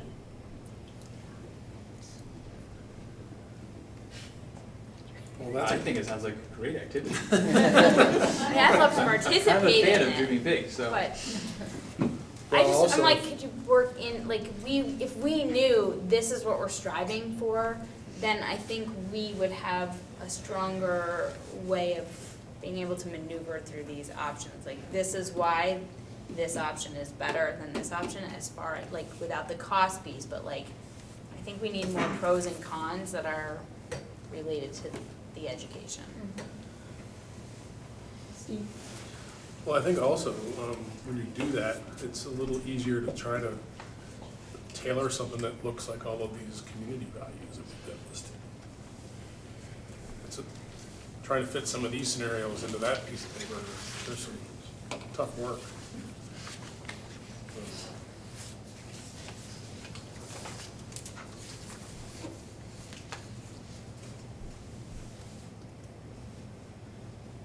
Sounds like a big job.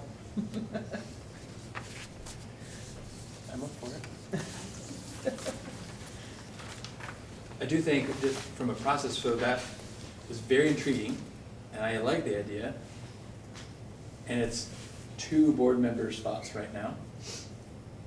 In terms of offering direction. 3. 3? 4. That's what I'm looking for. Like, Yes. is this a board action, or is this thoughts by a couple of board members? I guess it's clarity that would be helpful to me. Can you give a temperature test or temperature read?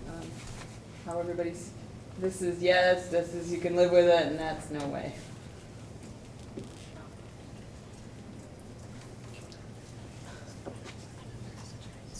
It looks that way. I think it's a good educational So- Make a note for an admin team agenda. It's a good educational exercise and a good comparison.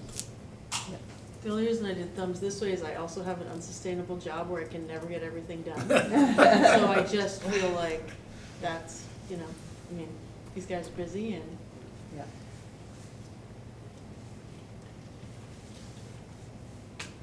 So you know how like a legal team has a set of people that help do some of their research, like you could say these, thank you. You could say, these are the goals we're looking into, and we're really looking for, you know, some people to assist us with this kind of research. And I think what I'm If you understanding ask, is, you might get. forget any restrictions we have now. Forget how many buildings we do or don't have, forget how many dollars we do or don't have. We have 1,300, however many students. Yeah. What's the best thing we think we could do if we could build it from scratch? If we were building buildings and we didn't have to worry about dollars? Not even building building. buildings, but just like The program. the programs, The the programming. services, what you're doing. But the I outcomes. guess to the point, there's a relationship, Has to occur somewhere. right? So am I working with what we currently have, or are we working with, we're not assuming anything. We're building the ideal. I'm assuming we're building the ideal. We're forgetting all the things we feel constricted by currently. Go for it. Yep. What could our district be? Sue. The one caveat I just want to throw out there is that I think it's really important in thinking about that vision to make sure that the community's values that you heard about are kind of front and center. And then the other thing I just want to say is that sometimes the expert view of what makes sense is different than kind of community wisdom. And so you just have to be prepared that there can be some places where those two things may not line up exactly. And so I think as long as you are, as long as you're incorporating the values that we heard in your thinking and are aware of that possibility, you know.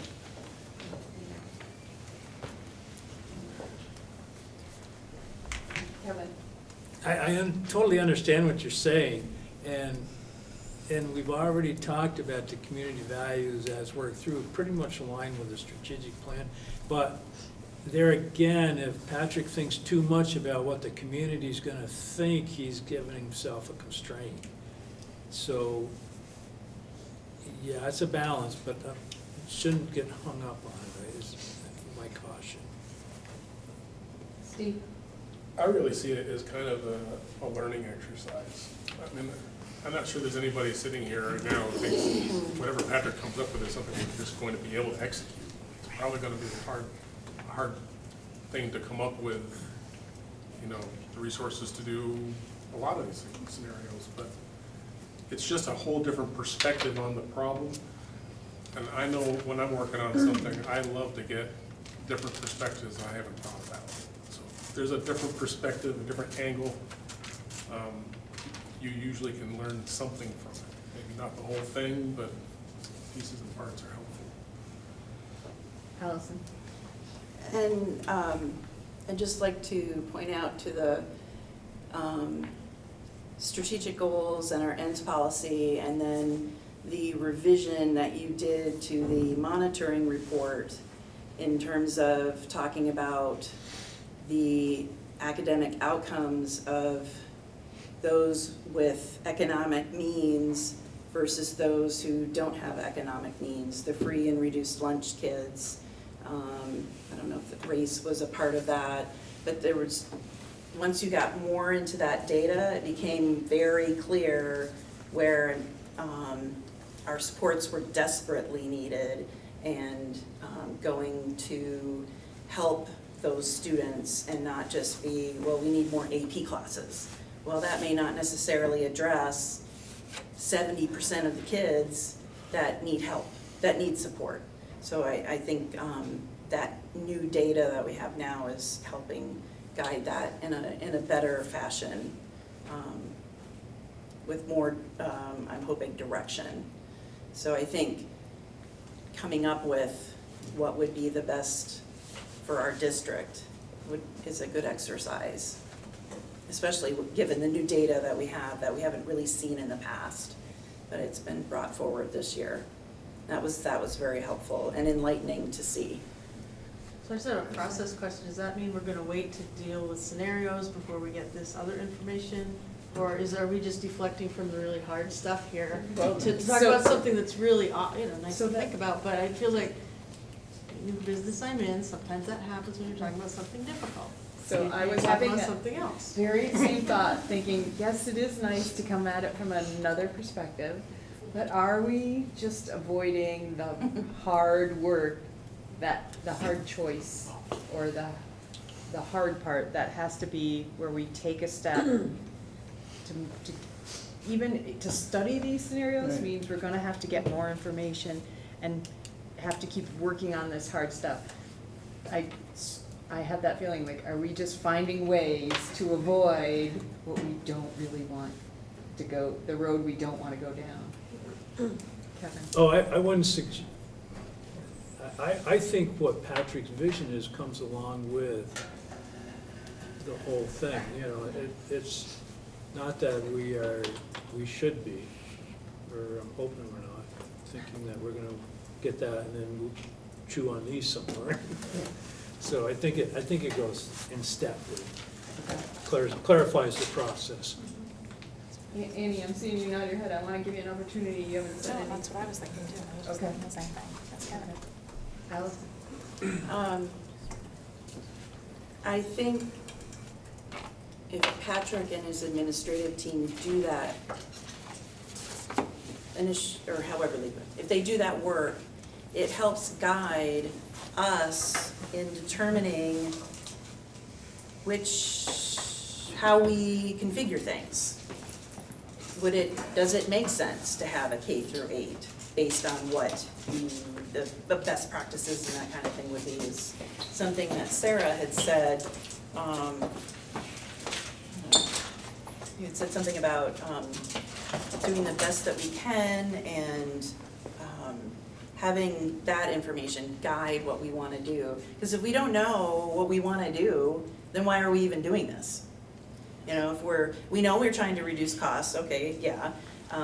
But if we also go at it from Patrick's, we want what's best for kids, and I would say that's everybody here and in our community, then we have to know what that best for kids is, and we do have that from the community values that we've gotten and have been outlined, which align with the strategic plan. So I think if we have a more concrete vision, maybe, of what you're thinking about, that might help guide however we decide to move into whatever facilities. It doesn't have to be, a massive study, but I'm sure you already have ideas and you have thoughts about what you would really like to do, if you could, without the constraints that you do have. So I think at the last meeting, we did talk about that part of the feasibility study is getting the academic information, or what our best practices and what works. So we talked about that last time, and that would be part of the scenarios of saying, if we set up Bristol Elementary School to be a middle school, you need to know there are different things that are necessary in a middle school that aren't in the elementary school, so that would affect the building, but the programming would affect the building, and these guys are the ones that determine the programming and have the information about that. So I think we had talked about that last time, that being a part of it. So it seems like these could be parallel things occurring at the same time, because in some ways, the questions you guys are asking is a little larger than maybe what we talked about at the meeting, but similar. Steve? Yeah, this is echoing everything, but just, this seems to look a little bit more at the intangibles outside of financials and bricks and mortar. Also touching base on how does your your strategic educational plan fit in with a scenario that, if you were unconstrained with facilities, not that you ignore them, but it's a great measuring stick for the intangibles that we're not so familiar with. Kevin? Do we need to make a motion or something? We will, if we just wait. I'd like Krista to be back in the room since she's been an integral part of that. So if we can just, I don't know if anyone else has any other comments, but that's what we're coming to, is some sort of direction for administration about how to proceed. Question? Sure. I'm thinking about what you're being asked to do, and then I'm thinking about all the work that's happened so far. And my question, this is probably a leading question, but I'll ask it. I wonder if you can imagine doing this visioning work and tying it back to these essential questions and the scenarios in a way that can help possibly provide a framework for moving forward to the next step.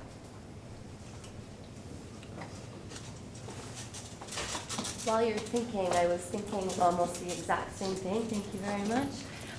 Just to have a little bit more of a frame, because I've been in education 26 years. I've built the Katrina School for Experiential Learning 1,000,000 times in my backyard, right across the Hogback Ridge, with a little Echo Museum and a Shelburne Farms, all on one campus for all the kids in the world.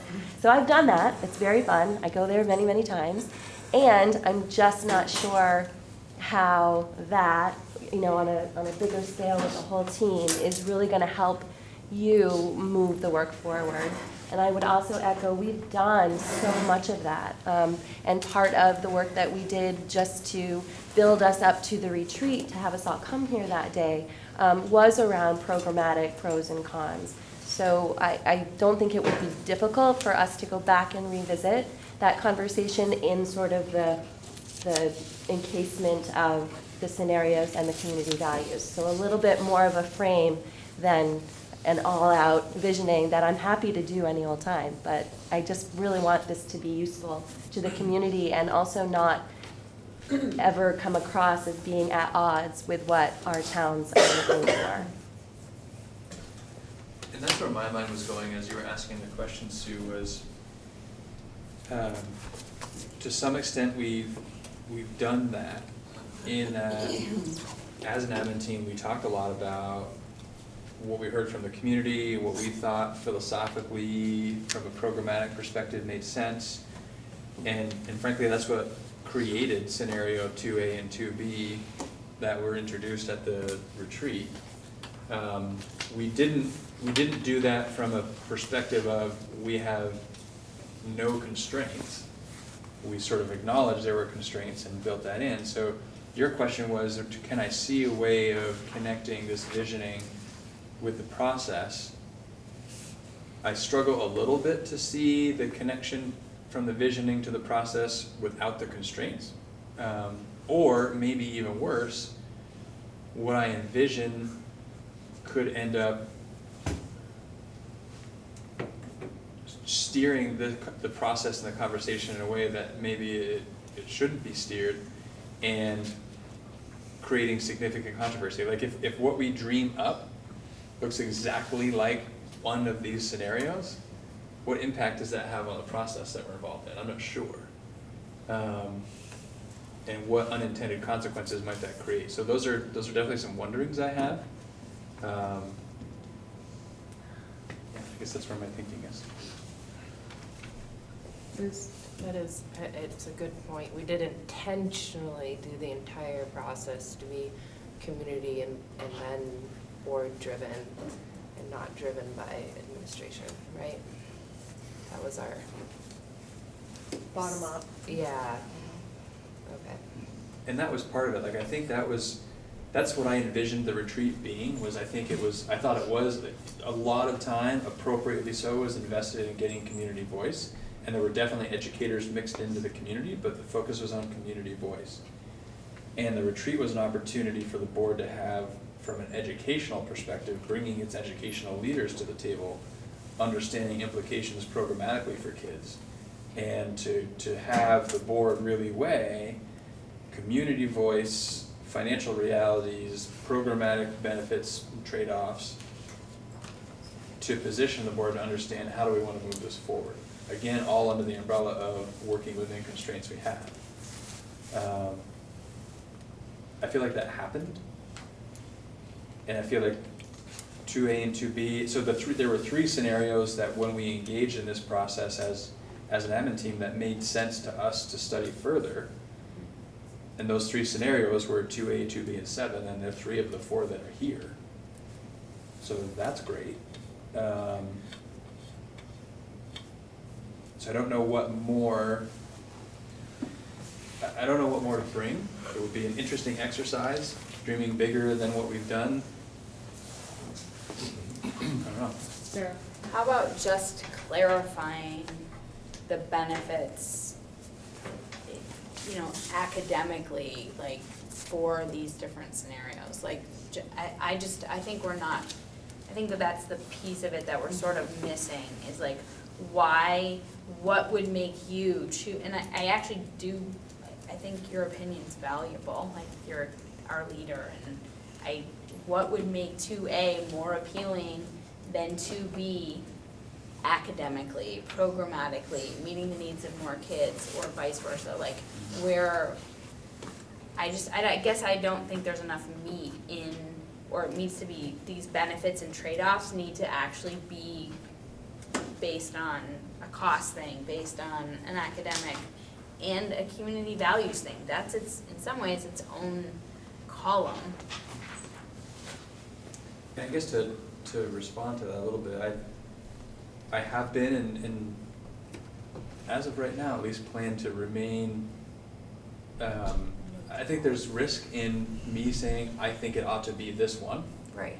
In part, I wanna know more about some of these before I say I think it ought to be that one. I think that's part of the reason we're studying.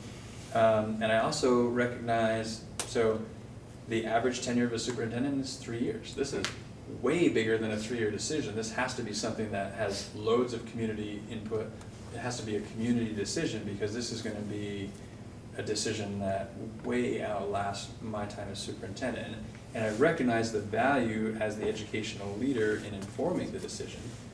But I'm cautious about saying I think it ought to be this one for lots of reasons, not the least of which being some people already right now think I'm the one that gets to decide how this happens. Like, that's still true for some people, even though we know that's not the case. So I don't also wanna feed into that belief that is. Allison? Sorry, not to make you stop quickly. So, we have our framework, with the input from the admin team and the academic piece and the financial piece, and to expand on what Kristen was saying, when I brought up during the retreat, maybe the academic thing needs to be a parallel process, you know, the programming, so K through 8, what would that look like from programming, academic, equity, classrooms, all that? What would that look like from that side of it, and as well as the financial side, so that we're not just looking at the financial side, so that both things can inform the ultimate decision. But like you said, the bottom-up part, and we've talked to the community and they've given us their values, and then that guided how we looked at all of the other stuff, and then met together at the retreat. So for me, we keep circling around this, and this is here with the clarifying questions that we have, but this is pretty much where we're landing. Kevin? I still like the idea of the administration, Patrick and his team, stepping back a little bit and not getting so bound up by what is our current state, if you will, or what we have today.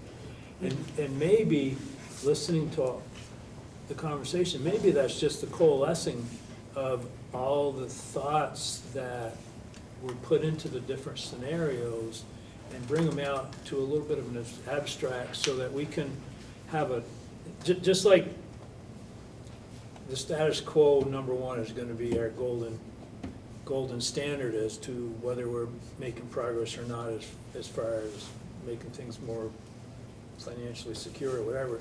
We've got this abstract that we can use as a gauge that the administration thinks is what needs to happen in this district to have successful students.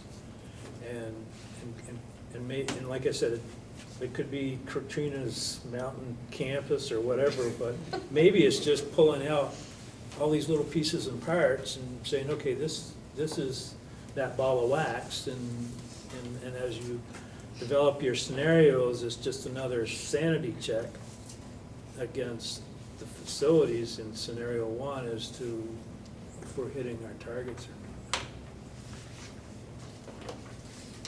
not. I would recommend that we have these scenarios studied, and then whatever that stuff is goes on at the same time.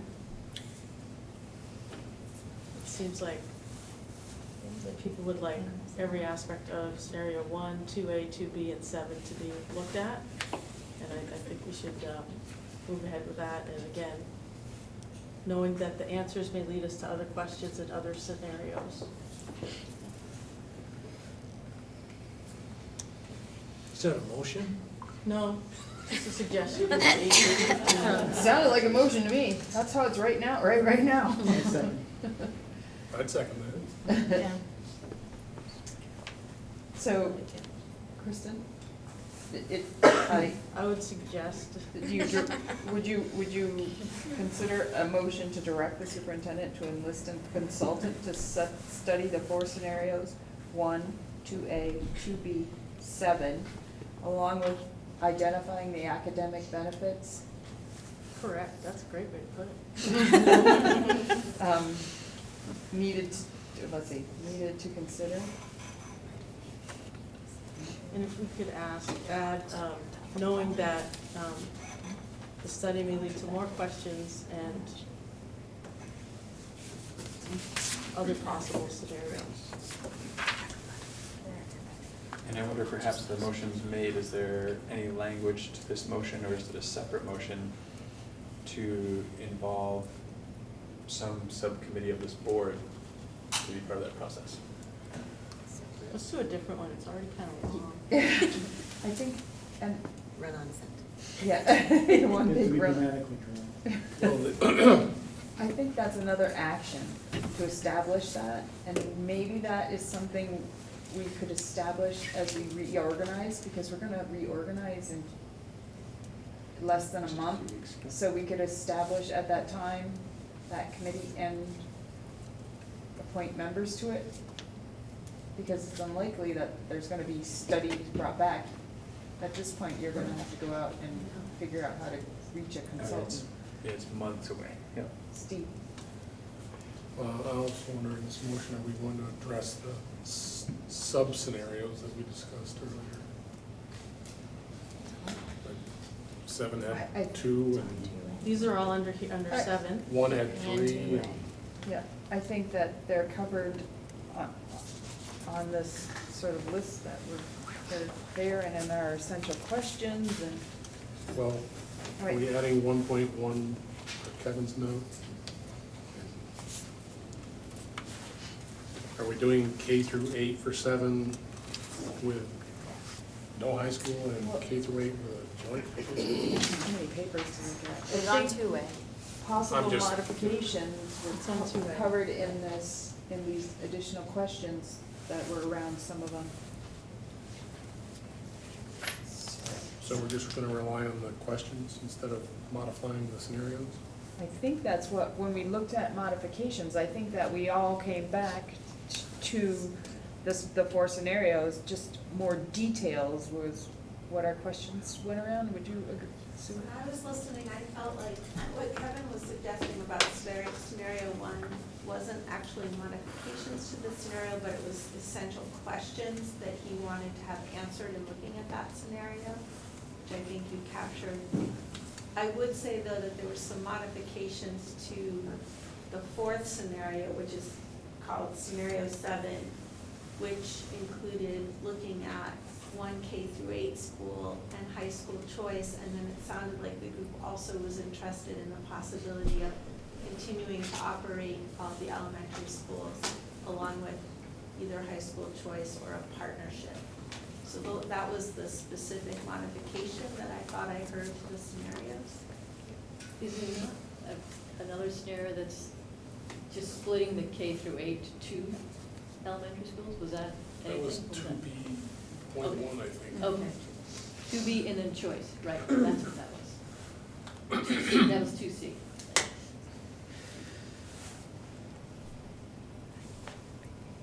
There had been a lot of discussion at the last meeting that the middle schoolers need to be all together in one place and not spread out, because socially, I mean, at the table that I was at, there was a lot of academic discussion about that breaking up the middle schoolers to two separate places that were K-8 would be detrimental to the middle schoolers. And we had several principals at our table.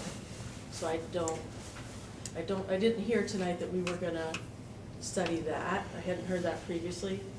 Did anyone else hear that? Okay, I didn't hear that either, so.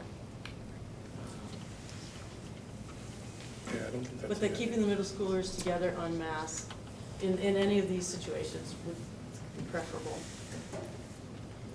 to thinning them out. So could I just have you say one more time to me the modifications you heard on 7? I think I heard, one modification was to study, in addition to high school choice, the idea of high school potential partnerships.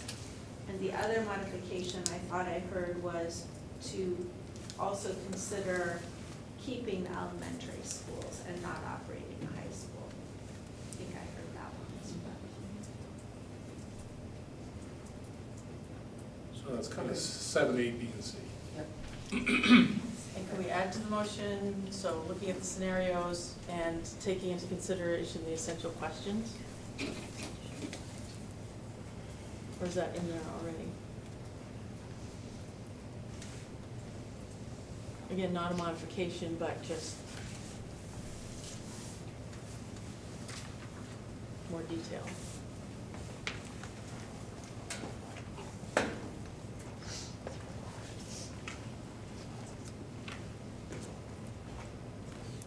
Okay. Done. I had one more amendment just for. Don't call it amendment. Sorry. Don't call it amendment. Before you say what the motion is. Yes. Could we, around the language about directing Patrick, could we say Patrick and a subset of the board to be determined? Wasn't that I don't motion, think isn't we that have any C? authority as, I mean, in that way. I don't think. What about your letter C that you added to the agenda? Well, that's Is that the- specifically around the community engagement committee, Okay. but I'm not. Okay. All I was I'm not just sure what- wondering is I just want it to be clear that we're making that direction, but the way it reads right now is that Patrick's being directed to do this, but we're saying, he's not gonna do it on his own. So, and that's not reflected in the motion as it reads. Right, because I think the motion is speaking to sort of the enlistment of the consultant and the direction Patrick is to use to get that consultant. And we would not be in a position to go out and meet consultants and hire them, since we've delegated that responsibility to Patrick through our executive limitations and our policy. Our policy doesn't say the board gets to go out and choose consultants that they're gonna work with the exception of through monitoring reports and using an outside consultant or outside third party as a, so I think we're taking on a responsibility that isn't ours to take on in that way, but I think we could have a board committee to work with the information when it's there. Because I think there are certain rules that have to be abided by to go out and get a consultant because of the, I mean, it can't just be added into the budget because it's above a certain amount, so there's gonna be rules that have to be followed to have that be done. But the plan is to, at the next meeting, create the committee that will be included, and this isn't just when we get the information, it's the back and forth that Patrick spoke about earlier. Right. That those people would be involved in that back and forth after the consultant is hired. So is that what you said, that at the next meeting, when we reorganize, that committee would be formed? Right, that's the way I would see it. I wonder if, and I hear what you're saying, Don, the difference between the selection of a contractor, some support in some way, and working with a subcommittee or a subgroup of this board with said contractor. Is there a way to put those into a motion? Okay. Direct Patrick to secure a contractor to engage with this study and work with a subset of this board. And I think if we call it a subset, that leaves open, could be a formal subcommittee, it could be a couple of volunteers, it gives them latitude for whatever direction the board wants to go in. So directing me to secure this consultant and work with a subset of this board and the consultant to study the scenarios as presented with additional essential questions, maybe? That's the right language.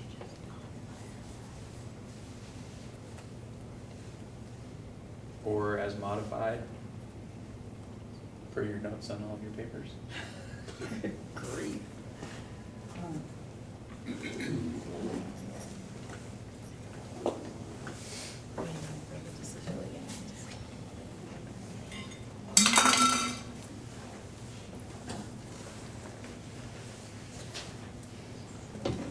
So those might be two motions, or they might be one. Yeah, let me see if I can figure out a way to get them into one.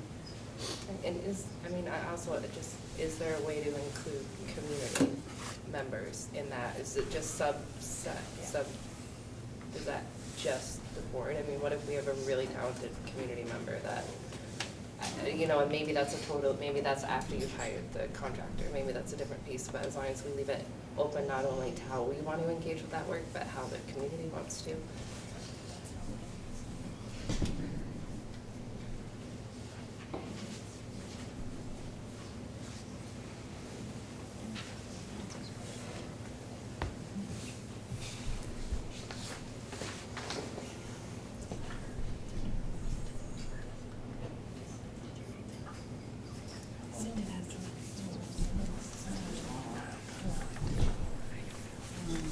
No, we could simply make a motion to put making a subcommittee on our future agenda.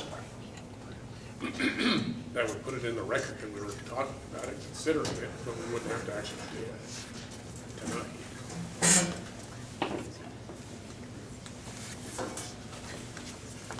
We could, and then we could in the charge, because if we're going to have a committee, it would have a charge. So in the charge, we could describe the duties to work with the superintendent and then a facilities consultant, study, whatever, to do, we could, in the charge, direct it, if it's gonna be a board established. And then that says that it's the board, subcommittee, and the superintendent and the consultant all working together to go back. So we could do that in the charge. And if it's an official subcommittee of the board with a charge, it would have to behave as though it were the board in terms of open meeting law, et cetera. Thanks, that's not my idea.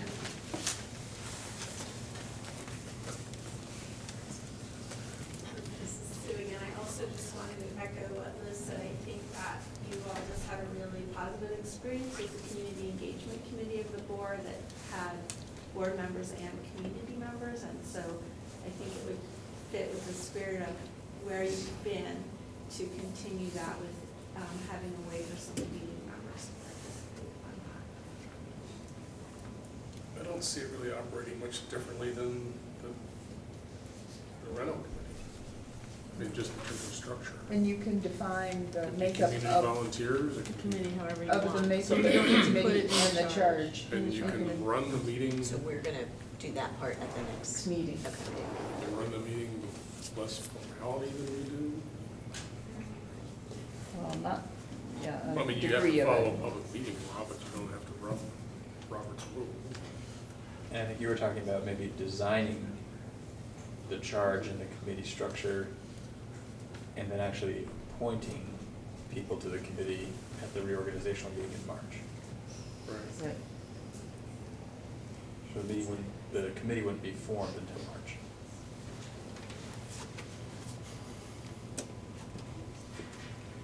Which means in April is when we would begin conversations with the consultant, which changes our timeline by 3 months. We had sort of allotted for a 6-month window for the study, which was 3 to 6 months is what we were advised it would take to conduct a study.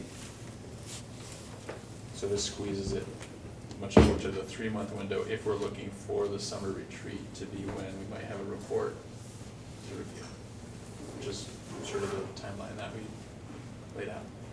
Well, there isn't anything there isn't anything in the motion to preclude you as superintendent from starting to do some of the work and find a consultant, or are we talking about the community engagement committee plus a charge to help inform you? Okay, so then you can. We could select a consultant soon, Yeah, but the and- first conversation where we're explaining to the consultant what we're looking to have studied wouldn't begin until April, because our reorganizational meeting is on March 31st. No, we're gonna have to do it 2 weeks after town. Remember, we have to do a Oh, meeting 2 weeks. right, the March board meeting. So is the- 16th at the latest. Yeah, so we said we're gonna, Okay. within 2 weeks, we're gonna have the reorganization meeting, have a little time for an ends discussion, but maybe we are gonna have to tailor it to cover some other work that needs to happen first. Mhm. I think it's the 17th. Did we kind of come up with what you want to ask them to study tonight? Is that what we did tonight? And then, so if people are jumping in down the road a little bit, that's okay? To maybe not, to make it And we have our framework. the most meaningful and Plus the detailed additional study questions. possible, as much time as possible for that. Yeah, the other, if maybe you could. My sense is it will take more than me handing you a piece of paper like this to someone and saying, can you study this for us? And that's either me having that conversation without the subcommittee, or it's me having that conversation with the subcommittee. Well, just in order to get professional services, you're gonna have to hand them something. Yep. So if you're in charge of getting them, it's gonna be that piece of paper and the questions, and that's gonna be the starting point. And they could probably build their own questions from that list to come back to the group. They could start building their framework on their own before we sit down with them in whenever our first meeting might be. Oh, it's the 18th. Matter of fact, they should be coming to the meeting with some questions at that meeting. And I feel like I was hearing Steve volunteer for this thing. This is great. I'm just thinking if you hired me, what I would have to do to get ready for that. You can do it true. for free by being on the committee. I'm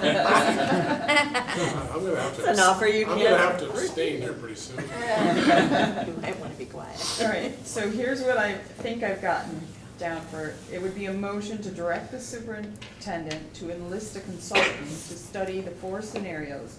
Scenario 1, Scenario 2A, Scenario 2B, and Scenario 7 with the modifications of 1 being high school choice and high school partnership, both of those options. Modification 2, keep the elementary schools, no high school.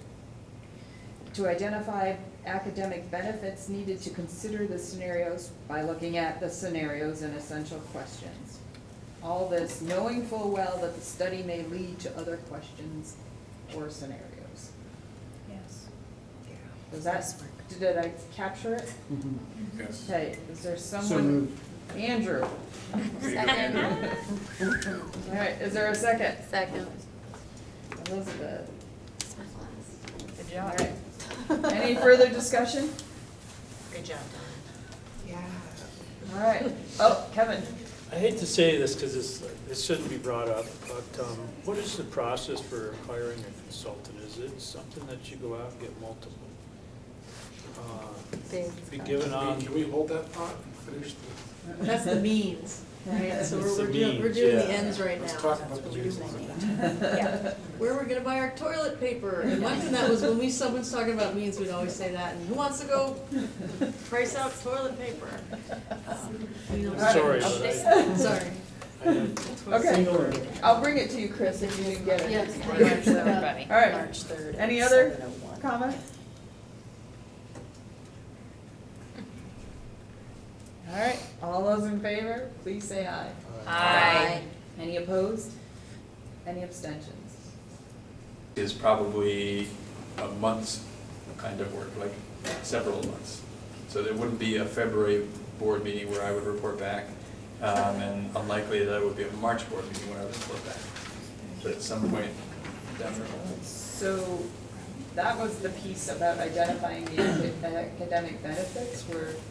That was the dream big and have no constraints. No, that was after that. That was, can you look at the 4 scenarios and tell us the academic benefits and challenges in the 4 scenarios? Can you draw?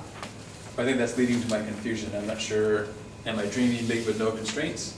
No. Or are we talking No. pros and cons academically, Yes. given the 4 scenarios? Yes, that's the way I understand. That's the way we would understand it. Okay. A couple of your admins, so that. Right. Okay, so that's what that, identify the academic benefits in the scenarios. So if we can have a motion that says that, that's then recorded in the minutes, so when I bring that back, it's clear that I am compliant with the board's request, that would be helpful. Because what we think we remember in a month and a half may be different than what we're saying right now. Even in a week. In a week. It was in the last one, right? The last one. Do you want a We can motion read it. that identifies Was what, yeah, yes. Chris has it, but to identify the academic benefits in the scenarios. Okay. As, We have that already. Let's see what, as separate from, identify academic benefits needed to consider the scenarios by looking at scenarios and essential questions. okay. That's how I took what I was hearing. Not the big dream anymore, that one's gone. Good. Can't have that, sorry. It's over. That's okay. Can't take away my weekend plans. Okay, We'll All right. visit Katrina's school at another date. right. You can bring aspects of it. All right, so I know we're past, we were supposed to stop at 8. Can we go for a little bit longer just to finish up the action item I asked to be put on was to give direction to the community engagement committee. And I had 2 specific questions that I wanted to ask you about this direction. And the first one was already brought up about how do we hear from the voices that are not in the room? That would be some really good information for us to have and some ideas about how to reach those voices, because we have not heard from a large percentage of people. So that was one I had to, and then the other one was, how do we activate or leverage or get that energy that is there in the community and use it some way to help us along? And I'm thinking that the community engagement could dig around a little more, do a little more research, and come back and give us some recommendations about things that we could probably be starting or doing to sort of give us some direction. So that's why I asked for that to be added, just to use the time to connect back, to get some things addressed that we need to have addressed.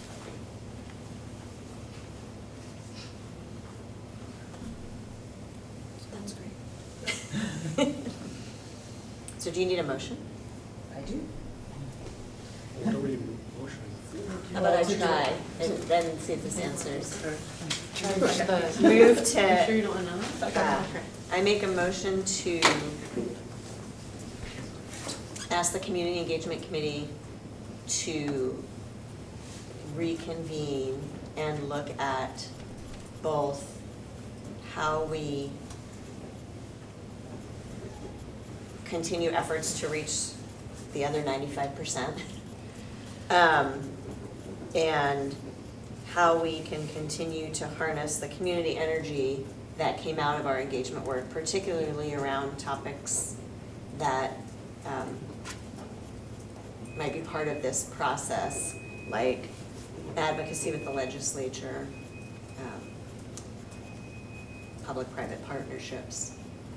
There were a couple of areas. Stuff that's out, that's beyond the board's charge.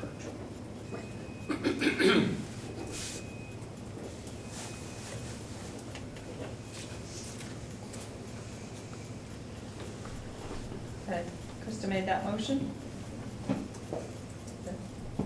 Liz, are you second? All right. Any discussion? Was the Community Engagement Committee terminated? No. You say reconvene, it's. Yeah, just more just like, stating that. Focus. Yeah, just there's loose ends that I think this process might not fully address at the board table, that group, I think, has the opportunity to think about more deeply. All right. Any other? All right, all those in favor of asking the Community Engagement Committee to reconvene and look at how we can continue efforts to reach the 90% or the voices that are not heard in this room, and to continue to harness the energy of the community through the advocating the legislature or public partnership. Ooh, if we're gonna have this legislature in there, we should have our select board. I feel like that was a huge thing that's come up. Select boards. Should we, Or community should we select boards. Or not have it. change it to be more broad? Yep. Harnessing energy in the community around topics related to this work. Okay. And we can talk in the committee about what those are. Some really good. All right. Okay. Any other comments? All those in favor, please say aye. Aye. Any opposed? Any abstentions? All right. I did one last shout out. Is there any public comment?